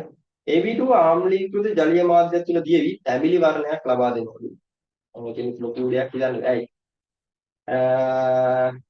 බැරිත් නෑ ඉතින් පුළුවන්. ඉතින් දන්නවනේ මේ ප්‍රශ්නේ හැදෙන්නේ රෙඩොක්ස් S ගුණුව P ගුණුව කියන දෙකෙන් විතරයි. S ගුණුවයි P ගුණුවයි රෙඩොක්ස් කියන පාඩකෙන් විතරයි. හරි. එම ද්‍රාවණයට තනුක නියෝජ්‍ය දීමේදී E සංයෝගයේ සාධනෙන් ද්‍රාවණය කහ පාට වෙනවා. අන්න එතකොට නම් පොඩි දෙයක් හිතා ගන්න පුළුවන්. ආම්ලික මාධ්‍යයේදී තැඹිලි පාට වෙනවා. නියෝජ්‍ය කියන්නේ බාෂ්පික මාධ්‍යය. බාෂ්පයක් දැම්මට කහ පාට වුණා නම් කවුද කියන එක පොඩ්ඩක් මතක් වෙනවනේ. මොකද එහෙම එකෙක් ගැන විතරයි කතා කරන්නේ. ඊට පස්සේ. එහෙම එකෙක් ගැන විතරයි කතා කරන්නේ. ඒ කවුද ක්‍රෝමියම් ගැන අයන දෙකක් තියෙනවනේ ඩයික්‍රෝමේට් ක්‍රෝමේට් කියලා Cr2O7 2- ඩයික්‍රෝම CrO2- ක්‍රෝමේට් හරි අන්න උන් දෙන්න ඩයික්‍රෝමේට් කෙනෙක් කියලා තැඹිලි පාටයි එයා අම්ල වාද්‍යයේදී වඩා ස්ථායි අම්ලයක් දාපු ගමන් එයා ක්‍රෝමියම්ගේ සංයෝගයක් විදිහටින් එයා ආම්ලික වාද්‍යයේදී ඩයික්‍රෝමේට් බවට පත් වෙනවා ඩයික්‍රෝමේට් අයනේ ස්ථායි ආම්ලික වාද්‍යයේදී ක්‍රෝමේට් ඩයික්‍රෝමේට් කියන අයන දෙකෙන් හොඳේ ක්‍රෝමේට් ඩයික්‍රෝමේට් කියන අයන දෙකෙන් ආම්ලික මාධ්‍යයේදී ඩයික්‍රෝමේට් ස්ථායි. එයා තැඹිලි පාටයි. ප්‍රතික්‍රියා මාධ්‍ය වාෂ්පික වෙනකොට එයා ක්‍රෝමේට් බවට පත් වෙනවා. ක්‍රෝමේට් බවට පත් වෙනවා. ඒතර ඔක්සිකරණයක් වෙන්නේ ඩයික්‍රෝමේට් වලදී ක්‍රෝමියම්ගේ ඔක්සිකරණයන්ගේ ධන 6යි. හරි. ඩයික්‍රෝමේට් වල Cr2O7 2-. හරි. පුතින්ගේ ඔක්සිකරණයන්ගේ ඔක්සිජන් ඍණ 2යි ඍණ 2 7ක් ඍණ 12යි. ඒතර ඍණ 14යි. ඍණ 14 ඍණ 2ක් ඉතුරු වෙනවා නම් ක්‍රෝමියම් ධන 6 දෙන්නේ කියලා. හරි. ක්‍රෝමියම් ධන 6 දෙන්නේ කියනවායි. ක්‍රෝමේට් වෙනකොට CrO2-. तर මෙතනදී ඔක්සිජන් ඍණ 2යි ඍණ 2 හතරක් කිව්වා ඍණ 8යි ඍණ 8 ඍණ 2 කියනකොට ක්‍රෝමියම් ධන 6යි මේක අවදි දෙකේම ධන 6යි ඔක්සිකරණයක් ඔක්සිහරණයක් වෙන්නේ නැහැ ක්‍රෝමේට් ඩයික්‍රෝමේට් වෙනකොට ඩයික්‍රෝමේට් ක්‍රෝමේට් වෙනකොට එයාලා ප්‍රතික්‍රියා මාධ්‍යයේදී වඩාත් ස්ථායි කෙන බවට පත් වෙන එක වෙන්නේ දැන් ක්‍රෝමේට් ඉන්නවා නම් ඒකට H+ ටිකක් දැම්මොත් අම්ලයක් දැම්මොත් ඌ ඩයික්‍රෝමේට් බවට එයාගේ ස්වරූපය වෙනස් කරගන්නවා එතන ඔක්සිකරණයක් ඔක්සිහරණයක් වෙන්නේ නැහැ දෙකේම ක්‍රෝමියම්ගේ ඔක්සිකරණාංගය ධන 6 ධන 6 විදිහට තියෙනවා හරි ඩයික්‍රෝමේට් ඉන්න ප්‍රතික්‍රියා මාධ්‍යයකට භස්මයක් දැම්මොත් එයා ක්‍රෝමේට් බවට පත් වෙනවා ඒකත් මේ ඔක්සිකරණාංග වෙනසක් වෙන්නේ නැහැ එයා ස්වරූපය විතරයි වෙනස් කරගන්නේ හරි ඉතින් ඩයික්‍රෝමේට් කියන එක මූ තැඹිලි පාට හරි මූ තැඹිලි පාටයි මේක කහපාට හරිද එතකොට මොන තමයි අයලක් කරා මේ ඔය ක්‍රෝමේට් ඩයික්‍රෝමේට් කේස් ඉතින් ඌ ගැන තමයි මේ කතා කරන්නේ. හොඳේ. අම්ලයක් දානකොට ආම්ලීකృత මාධ්‍ය තුල දීලා තැඹිලි පාට දෙනවලු. එම ද්‍රාවණයට තනු කෙල්ලෙක් දෙමින් ඊ සංයෝග සාධයෙන් ද්‍රාවණය කහ පැහැයට හැරුණා කියලා කියනවා. ඒකට ඊ වල මචං අනිවාර්යෙන් මේ ක්‍රෝමේට් අයන තියෙන්න ඕනේ. CrO2- අයන. හරි. ඊට පස්සේ AB2 කියන එකේ මචං තැඹිලි පාට දෙනවා කියනවනේ ආම්ලීකృత ජලීය මාධ්‍යයක් තුළ දිය වෙලා තැඹිලි වර්ණය දෙනවා කියලා කියනවනේ. ඒ ආම්ලික මාධ්‍යයේ තැඹිලි පාටක් වෙනවා නම් මේක අනිවාර්යෙන් ඩයික්‍රෝමේට් අයන තියෙන්න ඕනේ. Cr2O7 2-. හරි. මෙන්න මේ ඩයික්‍රෝමේට් අයන තියෙනවනේ කැටායනයක් ඉන්න ඕනේ. එතනක් කැටායනයක් බලන්න. හරි. එතකොට මේ AB2 කියන එක නා තාප වියෝජනය. කියන්නේ ඩයික්‍රෝමේට් අයන ඉන්න ඇනායනයේ විදියට ඩයික්‍රෝමේට් ඉන්න තාප වියෝජනයක් ගැන තමයි මේ කතා කරන්නේ. ඒවත් පොඩ්ඩක් දැන් ඔළුවට ගන්න. මොකද AB2 කියන එක නා තාප වියෝජනය කරාට පස්සේ තමයි අවර්ණ දී පරමාණු වායුකුයි කොළනිල් ඝනයකුයි ජල වාෂ්පයි හම්බෙලාද. ඒතකොට AB2 ගේ ඇනායනයේ විදියට අපි ඩයික්‍රෝමේට් ඉන්නවා කියලා දැන් දන්නවා. හරි. ඩයික්‍රෝමේට් කරන තාප වියෝජනයක්. හරි. පොඩ්ඩක් ඉතින් මතක් වෙනවා සමහර කට්ටියට. අපි බලමු. මුකුත් දන්නේ නැති කෙනා ඔතෙන්ට වෙනකම් කරගත්තා නම් ඉතුරු ටික පුළුවන්. හරි. හරි බලමු. එම කහපැහැ ද්‍රාවණයට තනුක HCl යෙදීමේදී පෙර පැවති තැඹිලි වර්ණය ඉස්මතු වුණා කියලා කියනවා. මෙන්න මේකට හරි E කියන්නේ තැඹිලි පාට ගන්න. අන්න ඒකට H+ ටික දැම්මම ආයිමත් මෙන්න මේක හැදුණා කියලා කිව්වේ. හරිනේ කතාව. හරි. එතකොට එම කහපැහැ ද්‍රාවණය ඉස්මතු විය. D සමග පළවෙනි කාණ්ඩයේ F ලෝහයේ ප්‍රතික්‍රියාවට D කියන්නේ මොකද්ද? D කියන එක නයිඩියා එකක් ගන්නකොට බෑ. D කියන්නේ අවර්ණ දී පරමාණු වායුවක් කියලා විතරයි දන්නේ. D සමගින් ඔන්න වායුවත් එක්ක පළවෙනි කාණ්ඩයේ F ලෝහයේ ප්‍රතික්‍රියා කර G යන සුදු ගණය ලබා දී D ජලය සමග ප්‍රතික්‍රියාවෙන් H යන අවර්ණ බාෂ්පික වායුව G යන සුදු ගණය ලබා දී දී ජලය සමග ප්‍රතික්‍රියාවෙන් එච්චන ආවරණ වාෂ්පික වායුව සහ අයි ලෙස තවත් ඵලයක් ලබා දෙනවා. මොකද එන පොඩි කේස් එකක් එනවා නේ බලමු. දී සමග දී කියලා කියන්නේ වායුවක්. එයත් එක්ක බලන ගන්නේ ලෝහීය ප්‍රතික්‍රියා G සුදු ගණය ලබා. දී ජලය සමග ප්‍රතික්‍රියා කර ආවරණ වාෂ්පික වායුව සහ අයි ලෙස තවත් ඵලයක් ලබා දෙනවා. මෙතන පොඩි කේස් එකක් එනවා. හොඳයි. දී සමග කියලා කියන්නේ ඒ කොහොමද වෙනස් කරගන්නේ? මෙතන වැදගත් වෙනවා D කියලා ගන්න එපා. මෙන්න මේ 1 2 3 4 5 පස්වෙනි රූලේ. ආරම්භයේ තියෙනවා D කියලා. D කියන එක කැපිටල් G කරගන්න. හොඳයි. කැපිටල් G කරගන්න. එතකොට මේ කියනවා කැපිටල් එතකොට G කරගන්න. අදා ගන්න. පස්වෙනි පේලියේ මුලින්ම පටන් ගන්න D ජලයේ සමුත්තුව කියන එක D නෙවෙයි කැපිටල් G කරගන්න. එතකොට මේ කියන්නේ කැපිටල් D සමග පළවෙනි කාණ්ඩයේ එක්ලෝහයේ ප්‍රතික්‍රියා කරනවා. මෙන්න මෙතන D කියන්නේ වායුවක්. D කියන්නේ වායුවක්. එයත් එක්ක පළවෙනි කාණ්ඩයේ කැපිටල් F කියන ලෝහයේ ප්‍රතික්‍රියා කළා G සුදු ගණය කැපිටල් G කියන සුදු ගණය දෙනවා. ඒ කැපිටල් G කියන සුදු ගණය සමග සුදු ගණය කැපිටල් G කියන සුදු ගණය ලබා දෙනවා. ඊට පස්සේ මොකද D කියන එක G කරගන්න. ඒතර G ජලය සමග ප්‍රතික්‍රියා කළා මේ එච්චන අවර්ණ භාෂ්මික වායු සහ අයිලස බල ගන්න. අවර්ණ භාෂ්මික වායු එකයි වඩන. අවර්ණ භාෂ්මික වායු එකයි වඩන. හරි ප්‍රශ්න වැරද්දක් තියෙනවා මොනේ මෙතන. D කියන එක D කර මේ D කියන එක G කියලා කරගන්න කියලා කිව්වා. හරි. ඒ කියන්නේ පස්වෙනි පේලියේ මුලින්ම තියෙන D අකුර ඒක G කරගන්න කියලා කිව්වා. ඒතර කැපිටල් G කියන එක කියලා ඒ සුදු ගණය කැපිටල් G කියන සුදු ගණය ජලයත් එක්ක ප්‍රතික්‍රියා කරලා එච්චන අවර්ණ භාෂ්මික වායුව දෙනවා කියන අවර්ණ භාෂ්මික වායුව වල තියෙන NH3 විතරයි. හරි. H කියන්නේ එතකොට NH3. හරි. NH3. හරි. කැපිටල් G කියන එක කියන ජලයත් එක්ක කැපිටල් G ජලයට දැම්මම කොහොමද තමයි NH3 පිට වෙන්නේ. NH3 පිට වෙන අවස්ථා 6ක් ගැන කතා කරනවා. ඒකට NH3 පිට වෙන අවස්ථාවෙන් එකක් තමයි ලෝහ නයිට්‍රයිඩ් එක ජලයට දැම්මට පස්සේ NH3 වායු පිට වෙනවා. ජලයට දැම්මහම NH3 පිට වෙනවා කියන්නේ නයිට්‍රයිඩ් එක. එහෙනම් ඉතින් පළවෙනි කාණ්ඩයේ නයිට්‍රයිඩ් එකක්. හරි. නයිට්‍රයිඩ් එක. ඒතර D කියලා කියන්නේ G කියලා කියන්නේ නයිට්‍රයිඩ්. හරි. G කියලා කියන්නේ නයිට්‍රයිඩ් එක. ඒතර N3- එක. කැටයනයක් ඉන්නවා. හරි. එතකොට මේ G නේ. G හැදුනේ මචං මෙන්න මේ D කියන එක්කෙනා පළවෙනි කාණ්ඩේ F කියන ලෝහයත් එක්ක ප්‍රතික්‍රියා කරනවා. ඉතින් නයිට්‍රයිඩ් එකක් හදන්න නම් N2 එක්කනේ ප්‍රතික්‍රියා කරන්නේ. පළවෙනි කාණ්ඩේ N2 එක්ක ප්‍රතික්‍රියා කරන්නේ ලිතියම් විතරයි. එහෙනම් ඉතින් F කියලා කියන්නේ මචං ලිතියම්. ලිතියම් N2 එක්ක ප්‍රතික්‍රියා කරොත් ඉතින් D කියලා කියන්නේ නම් N2. හරි. D කියලා කියන්නේ N2. එහෙනම් ලිතියම් N2 එක. කියන්නේ කියනවනේ F කියන ලෝහය D කියන එක නා F කියන ලෝහයත් එක්ක කියලා ප්‍රතික්‍රියා කරන පළවෙනි කාණ්ඩේ. එහෙනම් ඉතින් ලිතියම් නයිට්‍රයිඩ් එක තමයි මෙතෙන්ට Li3N. Li3N. ලිතියම් නයිට්‍රයිඩ්. ඊට පස්සේ එහෙනම් ඉතින් දෙකක් හරි දැන් ඕනේ N2 තමයි හැදෙන්නේ N2 හැදෙන්නේ ඊට පස්සේ අවර්ණ වාෂ්පික වායුව සහ I ලෙස තවත් ඵලයක් ලබා දෙයි. ඉතින් ලිතියම් නයිට්‍රයිඩ් එක ජලයට දැම්මම NH3 වායුව පිට වෙනවා. NH3 වායුව පිට වෙනවා. ඒක N2 හරි NH3 වායුව පිට වෙනවා. ඒක ලෝහ නයිට්‍රයිඩ් එක ජලයට දැම්මම කියන්නේ පළවෙනි කාණ්ඩේ හරි දෙවෙනි පළවෙනි කාණ්ඩේ ලිතියම් නයිට්‍රයිඩ් එක හරි දෙවෙනි කාණ්ඩේ ඉන්න නයිට්‍රයිඩ් එක ස්පුණිය ලෝහ නයිට්‍රයිඩ් එක ජලයට දැම්මොත් NH3 වායුවත් එක්ක අදාළ ලෝහේ හයිඩ්‍රොක්සයිඩ් එක හදන්නේ. ලිතියම් හයිඩ්‍රොක්සයිඩ් ලිතියම් නයිට්‍රයිඩ් එක ජලයට දැම්මම ලිතියම් හයිඩ්‍රොක්සයිඩ් එක NH3 වායුවයි දෙන්නේ. හරි. ඔව්. ඉතින් ඔන්න ඔය ටික තමයි ඉතින් අඳුරගත්තා. අපි හොයාගත්තේ නැති ඒවා මොනවද? හොයාගත්තේ නැති ඒවා තියෙන්නේ මෙන්න මේක. මේ විතරයි. බලමු ඉතින් නේ. කැපිටල් AB වෙන අයනික සංයෝගයේ තාප යෝජනය කළ විට C යන කොලොනියල් ඝනය D යන ආවරණ දීපරමාණු වායු සහ ජල වාෂ්ප බල ලෙස ලබා දෙනවා. හරි. එතකොට මෙන්න මේක තාප වියෝජනය කරාට පස්සේ කොලොනියල් ඝනයකුයි N2යි ජල වාෂ්පයි දුන්නලු. ඩයික්‍රෝමේට්ගේ තාප වියෝජනයක් N2 වායුව පිට වෙනවා ජල වාෂ්ප හැදෙනවා. එන්න මෙහෙම එකක්. පොඩ්ඩක් ලියලා බලන්න. කැටායනයක් තියෙනවා. Cr2O7 2- ඇනයනය නෙමෙයි. මේක තාප වියෝජනය කරාට පස්සේ කොළ ඝනය වෙයි.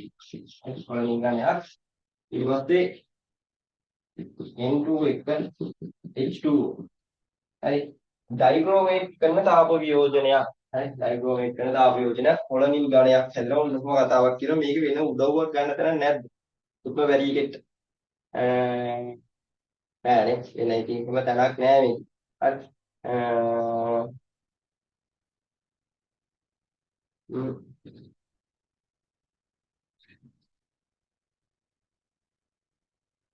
උදව්වක් ගන්න දැනක් නැහැ. දැන් මෙහෙම මම කියන්නේ අර මුකුත්ම දන්නේ නැති එකෙක්ට. හැබැයි වෙන වෙන දෙයක් තියෙනවා. මේ මෙතන කතා කරනවා මතකයිද මේ ඩයික්‍රෝමේට්ගේ තාප වියෝජනයක් ගැන කතා කරනවා නම් ඒක මේක තැනක් ගැන විතරයි කතා කරන්නේ. හරි. ඒක මේක තමයි දෙන්නේ. ඔයා කියන්නේ මට ඒ හැමදේම මතක නෑනේ. හරි මම දන්නේ නෑනේ. එහෙමනේ කියලා.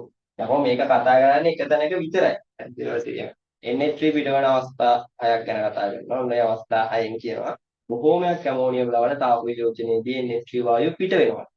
ඊට පස්සේ එතනිනුත් විශේෂ කරලා ඇමෝනියම් අයන තුනක් තියෙනවා. අන්නුන් තුන් දෙනා තාප වියෝජනයේකොට NH3 වායු පිට වෙන්නේ නැහැ කිව්වා. ඒ තමයි ammonium nitrite, ammonium nitrate, ammonium ඩයික්ලෝරේට්. හරි.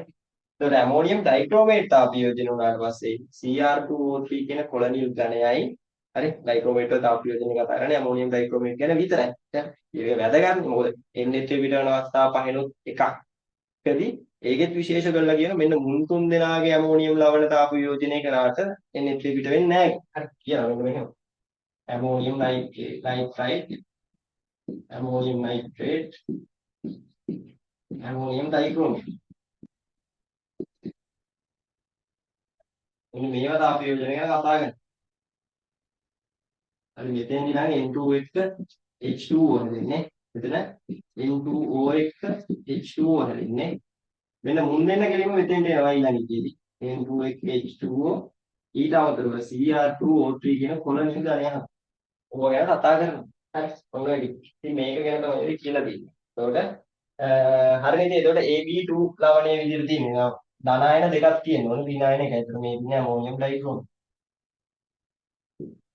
අමෝනියම් ඩයික්‍රෝමේට් ඒක තාප වියෝජනය කරාම කොලොනියල් ඝනය වෙන්නේ Cr2O3 බොහෝමයක් ඇමෝනියම් ගන්න. يعني ගොඩක් ඇමෝනියම් ලවණ ඔක්කොම වගේ ඉතින් අර කොහොමද තාප වියෝජනය කරාට පස්සේ මචං මේ ඝනයක් ඉතුරු වෙන්නේ නැහැ. මෙන්න මේක ඝනයක් ඉතුරු වෙන්නේ නැහැ. හැබැයි ඇමෝනියම් ඩයික්‍රෝමේට් තාප වියෝජනය කරාට පස්සේ Cr2O3 කියන කොලොනියල් ඝනය නැත්නම් නිල් පැහැයට හුරු ඝනය කොළ පැහැයට හුරු ඝනය කොලොනියල් ඝනය කියලා පොදුවේ කියනවා. මේක හැදෙනවා. හරි. ඒතර AB2 කියලා කියන්නේ ඕන. ඊට පස්සේ මෙන්න මෙතන E කියලා කියන්නේ ඉතින් මොකද්ද? එම ද්‍රාවණය ආම්ලීකෘත දිවේ තැඹිලි වර්ණය දෙනවා. මෙයා ආම්ලීකృత මාධ්‍යයක් ඇතුළේ ජලීය මාධ්‍යයක් ඇතුළේ දිය වුණාට පස්සේ මචං මේ ඇමෝනියම් NH4+ වලටයි Cr2O7 2- අයන. ඒ කියන්නේ ඇමෝනියම් ඩයික්‍රෝමේට් නේ Cr2O7 2- වලටයි කැඩෙනවා. ඉතින් ආම්ලික මාධ්‍යයකදී Cr2O7 2- ස්ථායි. Cr2O7 2- ස්ථායි මොකද තැඹිලි පාටයි. ඒකට තැඹිලි පාට පෙන්නනවා. එයා ධනායන වලට ඍණායන වලටයි කැඩිලා යනවා ජලීය මාධ්‍යයක් හින්දා. මෙයා ජලයට දැම්මනම් NH4+ වලටයි Cr2O7 2- වලටයි කැඩෙනවා. ඉතින් මේ මාධ්‍ය ටිකක් ආම්ලිකයි නම් තැඹිලි පාට පෙන්වන්න ගන්නවා මොකද? ඔකට ප්‍රශ්නයක් දැම්මොත් NaOH ප්‍රශ්නේ ඉදිරියට දානනේ. එතන මේ Cr2O7 2- කෙනෙම CrO4 2- බවට පත් වෙනවා. ඒක ස්වරූපය වෙනස් කරගන්න. ඔක්සිකරණයක් ඔක්සිකරණයක් නෙවෙයි කියලා කිව්වා. ඉතින් දාන්නේ NaOH. ඔයා මෙන්න මෙතෙන්දී මේ Cr2O7 CrO4 2- මෙන්න මෙහෙම ලිව්වත් ලකුණු දෙනවා ඔයා. කිසිම ප්‍රශ්නයක් නැහැ දෙනවා. හැබැයි ඔයිට වැඩිය හොඳයි. මේකට දැන් මෙහෙමනේ. මේක NH4+ වලටයි Cr2O7 2- වලටයි කැඩෙනවා. හරි Cr2O7 2- වලටයි කැඩෙනවා. කැඩුණාට පස්සේ මේ කොහොම කැඩෙනවා ජලීය මාධ්‍ය. හරි ප්ලස් මාධ්‍යකෙ මෙයා තැඹිලි පාටයි දැන් මේවා. හරි ඒක තැඹිලි පාට. මෙන්න මේකට තමයි NaOH දාන්නේ. NaOH දානකොට ප්‍රතික්‍රියා මාධ්‍ය බාෂ්පීකරණය. එතකොට මෙයා CrO4 2- වලට ස්වරූපය වෙනස් කරගන්නවා. දැන් මේකේ සෝඩියම් ප්ලස්ුත් තියෙනවා. වැඩිපුර දාන්න. අන්නේ සෝඩියම් ප්ලස් එක මුන් දෙන්න සෙට් වෙනවා. එතකොට සෝඩියම් ක්‍රෝමේට් හැදෙනවා කියනවා නම් වැඩිය හොඳයි. හොඳයි වැඩිය හොඳයි. මේක මේකයි කොහොමද සෝඩියම් ක්‍රෝමේට් හැදුවා Na2. හරි සෝඩියම් ක්‍රෝමේට් හැදුවා එයා ප්‍රතික්‍රියා මාධ්‍යදී චලනයට ඍණායනයට කැඩෙනවා. සෝඩියම් ප්ලස් Cr2O 2- විදිහකින් කෝපලිවල ලකුණු දෙනවා. හරි ලකුණු හරි ඕක තමයි ඉතින් කතාව. ප්‍රශ්නේ පොඩි අඩුවක් තිබ්බා. පස්වෙනි වේලියේ කැපිටල් D කියන එක D කරගන්න කියලා කිව්වා. හරි. ප්‍රශ්න තියෙනවද මොනවද? හරි. ප්‍රශ්න තියෙනවා නම් අහන්න. උත්තර දෙන්න. හරි. මේක නෙමෙයි. විනාඩි 40කින් කරන්න ඕනේ. හරි. විනාඩි 40කින් කියලා කියන්නේ මේකේ මේ ප්‍රශ්න දෙකටම මේ ප්‍රශ්න නෑ මේ ඔයාලට මම Google link එකක් දාන්නම්. හරි. drive එකේ link එකක් දාන්නම්. ඒකෙන් සම්පූර්ණ පේපර් එක ගන්න පුළුවන්. හරි. සම්පූර්ණ පේපර් එක ගන්න පුළුවන්. exam moment paper එකක් මේක. හරි. exam එකට මේ වගේ ප්‍රශ්න තමයි යන්නේ. ඔයා pass papers කරා නම් මේකත් ඒ වගේම එකක් කියලා තේරෙනවා. හරි. ඉතින් ඔයාලට ලකුණු ගාණක් දීලා තියෙනවා. කීයද කියලා. එකකට හම්බෙන එක ලකුණු ගාණ දීලා තියෙනවා 45යි 55යි 40යි 95යි 95යි 100යි. ඔයාලා ලකුණු 100න් කිව්වත් කියලා බලා ගන්න පුළුවන්. පල්ලෙහා එකකට ලකුණු 40ක් තියෙනවා කියන්නේ ඒක වෙන ප්‍රශ්නයක්. ඒකේ තමයි 100 ගන්න. ඒක දාගන්න ඔයාලට කීයද. හරි. හරි. කොහොම තමයි ඉතින් වැඩ ටික තියෙන්නේ. හරි. කොහොම තමයි වැඩ ටික තියෙන්නේ. ප්‍රශ්න තියනවද? එක්කෙනෙක් අහලා තියෙනවා මේ අනුකම්ලයේ දීමේදී වායු ලබා දෙන යාන තව තියෙනවා. සයි අවු ප්‍රශ්නේ. මේ අනුකම්ලයේ දීමේදී වායු ලබා දෙන යාන තියෙනවා. මම හිතනවා මේ 2026 විතර ලියන කෙනෙක් වෙන්න ඇති කියලා. 25 නම් ලියන්න එපා. හොඳ. ලියන්න එපා. මේ අනුකම්ලයේ දීමේදී වායු ලබා දෙන යාන කීපයක් ගැන කතා කරනවා. කාබනේට් බයිකාබනේට් වලින් CO2 හැදෙනවා. SO32 මයිනස් වලින් SO2 වායුව හැදෙනවා. නේ ඊට පස්සේ දැන් කතා කරා S2O32 මයිනස් වලින් SO2 වායුවයි සල්ෆ අවක්ෂේපයයි හැදෙනවා කියලා. ඊට පස්සේ NO2 මයිනස් වලින් NO2 වායුවයි NO වායුවක් හැදෙනවා. හැදෙනවා. S2 මයිනස් වලින් H2S වායුව හැදෙනවා. එහෙම තියෙනවා. හරි. ඔය ටික ගැන කතා කරා. ඔව් එහෙම හැදෙනවා. ඔය ටික තමයි. ඊට පස්සේ ඒ මොකද? රෙඩොක්ස් ප්‍රතික්‍රියාවල ආරෝපණ ගණන් කරන්න ඕනේ නැද්ද? මෙහෙමයි. ආරෝපණ ගණන් කරන්න ඕනේ නැත්තේ නෑ. හොඳේ. ආම්ලික මාධ්‍ය ප්‍රතික්‍රියා තුලිත කරනකොට විතරක් ඔයාට ආරෝපණ ගණන් කරන්න නැතුව අර කපල් දෙකෙන් හම්බෙන ඉලෙක්ට්‍රෝන හුවමාරුව කරගන්න. මේ කපල් දෙකෙන් ඉලෙක්ට්‍රෝන 5යි මේ කපල් දෙකෙන් ඉලෙක්ට්‍රෝන 2යි අන්න එහෙම කියලා මේ කපල් වල ඉලෙක්ට්‍රෝන මාරු කරගන්න. ආම්ලික මාධ්‍යයේදී විතරයි මේ සෙල්ලම දාන්න ඕනේ. හොඳේ. ආම්ලික මාධ්‍යව ප්‍රතික්‍රියා තුලිත කරනවා. රෙඩොක්ස් ප්‍රතික්‍රියා තුලිත කරනවා නම් ඔයා ප්‍රතික්‍රියක ලියන්නේ ඒගොල්ලෝගෙන් හැදෙන ඵල ලියන්න. ඊට පස්සේ ඔක්සිකරණාංග වෙනස අරගන්න. ඔක්සිකරණාංග වෙනසට සමාන ඉලෙක්ට්‍රෝන ගාණක් තියෙනවා. අන්න ඒක එක කපල් එකකින් එන ඉලෙක්ට්‍රෝන ගාණ 5යි නම් ඔක්සිකරණයෙන් ආපු ඉලෙක්ට්‍රෝන ගාණ 5යි නම් ඒක ඔක්සිහරණය වෙනවා. ඔක්සිහරණයෙන් ආපු ඉලෙක්ට්‍රෝන ගාණ 3ක් හරි දෙයක් කරනම් ඒක ඔක්සිකරණයට දාලා කපල් එකට දෙන්න. කපල් වල ඉලෙක්ට්‍රෝන මාරු කරගන්න. ඒකලා ඉවර වෙලා. එහෙම කරලා ඉවර වෙලා ඔයාලට කරන්න තියෙන්නේ මේ දෙපැත්තේ ඔක්සිජන් පරමාණු ගාණ ගණන් කරන්න. හරි. ඔක්සිජන් පරමාණු ගාණ ගණන් කරලා මේ වෙනස ගන්න. අනේ වෙනසට සමාන H2O අණු ගන්න. ජල අණු ගන්න. ඔක්සිජන් පරමාණු අඩු පැත්තට දාන්න. ඒ වගේ දෙගුණයක් එක් ප්ලස් අනිත් පැත්තට දාන්න. යුද්ධ පැත්තට දාන්න. ඕක තමයි කතාව. හරි.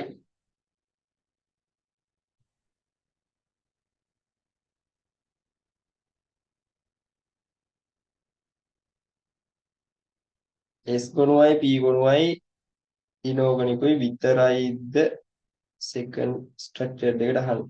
මෙහෙමයි. හොඳයි. පාස් පේපර්ස් 2019 ඉඳන් 2024 වෙනකම් බැලුවොතින් S ගුණුව අහලා තියෙනවා, P ගුණුව අහලා තියෙනවා, ඉනෝගනික් අහලා තියෙනවා. ඉනෝගනික් ප්‍රතික්‍රියා ලියන්න සංයෝග කරනකොට පිළිසුලව කතා කරන සංගලයක් කිලියෙන් හෝ හේතු CR2O7 අන්න ඒ වගේ ඒවා අහනවා. හරි. ඒකට සුලභවම අහන්නේ. බහුලවම අහන්නේ මේ මූලිකත්වය දෙන්නේ S ගුණුවටයි P ගුණුවටයි ඉනෝගනික් වලටයි තමයි සෙකන්ඩ් ප්‍රශ්න. ස්ට්‍රක්චර් එකේ. මොකද්ද මේ අරකෙම තව කැලලක් හඳුනේ ප්‍රශ්නේ මේ එකක තියෙනවනේ කටිනත්වයට හේතු වන අයන ගැන මොකද්ද මම යන්නේ මම ඉතින් කියනකොට දැක්කා. ඕක 2019 කොහොම 19 විතර 15 වෙත් තිබුණා. කලින් සිලබස්.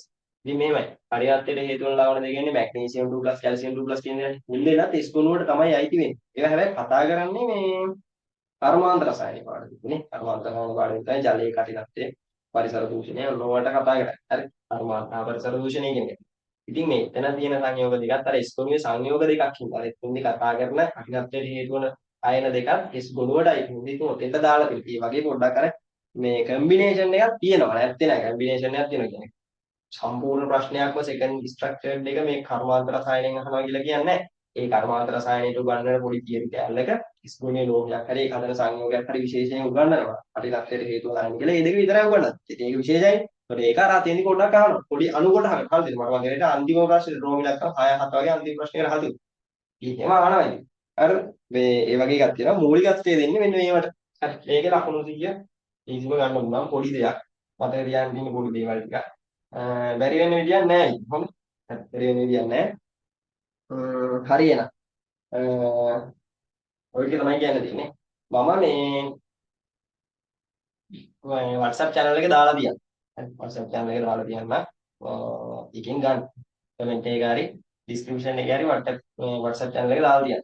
ඒකෙන් ඔයාලට papers ටික ගන්න පුළුවන්. මේ channel එකට channel එකේ link එකක් channel එකට එන්න channel එකේ තියෙන link එක.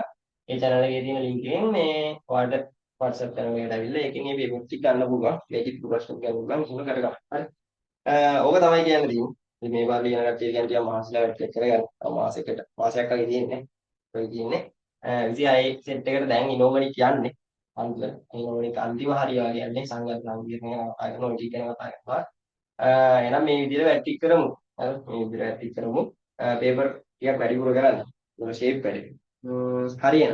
මම හිතනවා ප්‍රශ්න නැතුව ඇති කියලා. හොඳේ. ප්‍රශ්න නැතුව ඇති කියලා හිතනවා. ඔය විදිහට තමයි යන්නේ. හරි. හරි. පාර පන්ති ගැන අහලා තියෙනවා. පන්ති කියන්නේ මේ අම්බලන්ගොඩ පන්තියක් තියෙනවා. ගාල්ලේ පන්තියක් නැහැ. ඉතින් අම්බලන්ගොඩ විතරයි පන්ති කරන්නේ. අම්බලන්ගොඩ පන්තියක් තියෙනවා. ලාලන් දෙකේ තියෙන්නේ 26 වැට් දෙක නම් සිකුරාද. 26 වැට් දෙක සෝරි 26 වැට් දෙක නම් අරුවාද තියෙන්නේ. මේ නම් අරුවාද නැහැ. හොඳේ. හතර කියන්නේ හෙට. මේ නම් අරුවාද නැහැ. හරි. ඔව් ඒක කියන්නේ නැහැ. හේතුව මේ ටර්ම් ටෙස්ට් කියලා. ඒ ටර්ම් ටෙස්ට් වල පොඩි නියමාවක් ඉන්නවා කට්ටිය මොකද ෆිසික්ස් ද මොනවද කියලා ඊළඟට තියෙන්නේ. ඒ ඉතින් ඒ හින්දා මේ ඉගෙන ගන්නවා ඒක හෙට නෑ මම 14 ඉඳන් තමයි අයිති. ඊට පස්සේ 27 බැච් එකට තියෙන්නේ ගාන 27 බැච් එකට සිකුරාදා දෙකමාරට 26 බැච් එකට අඟහරුවාදා දෙකමාරට. හරි. ඕක තමයි කතාව. හරි එහෙනම්. ඔය විදිහට වැටික් කරමු. මම හිතනවා තව ප්‍රශ්න නැතුව ඇති. හරි. එහෙනම් අයි වීඩියෝ එකකින් හම්බෙමු. මේ පේපර් ලිස්ට් එකකින් හම්බෙමු. හරි. හරි.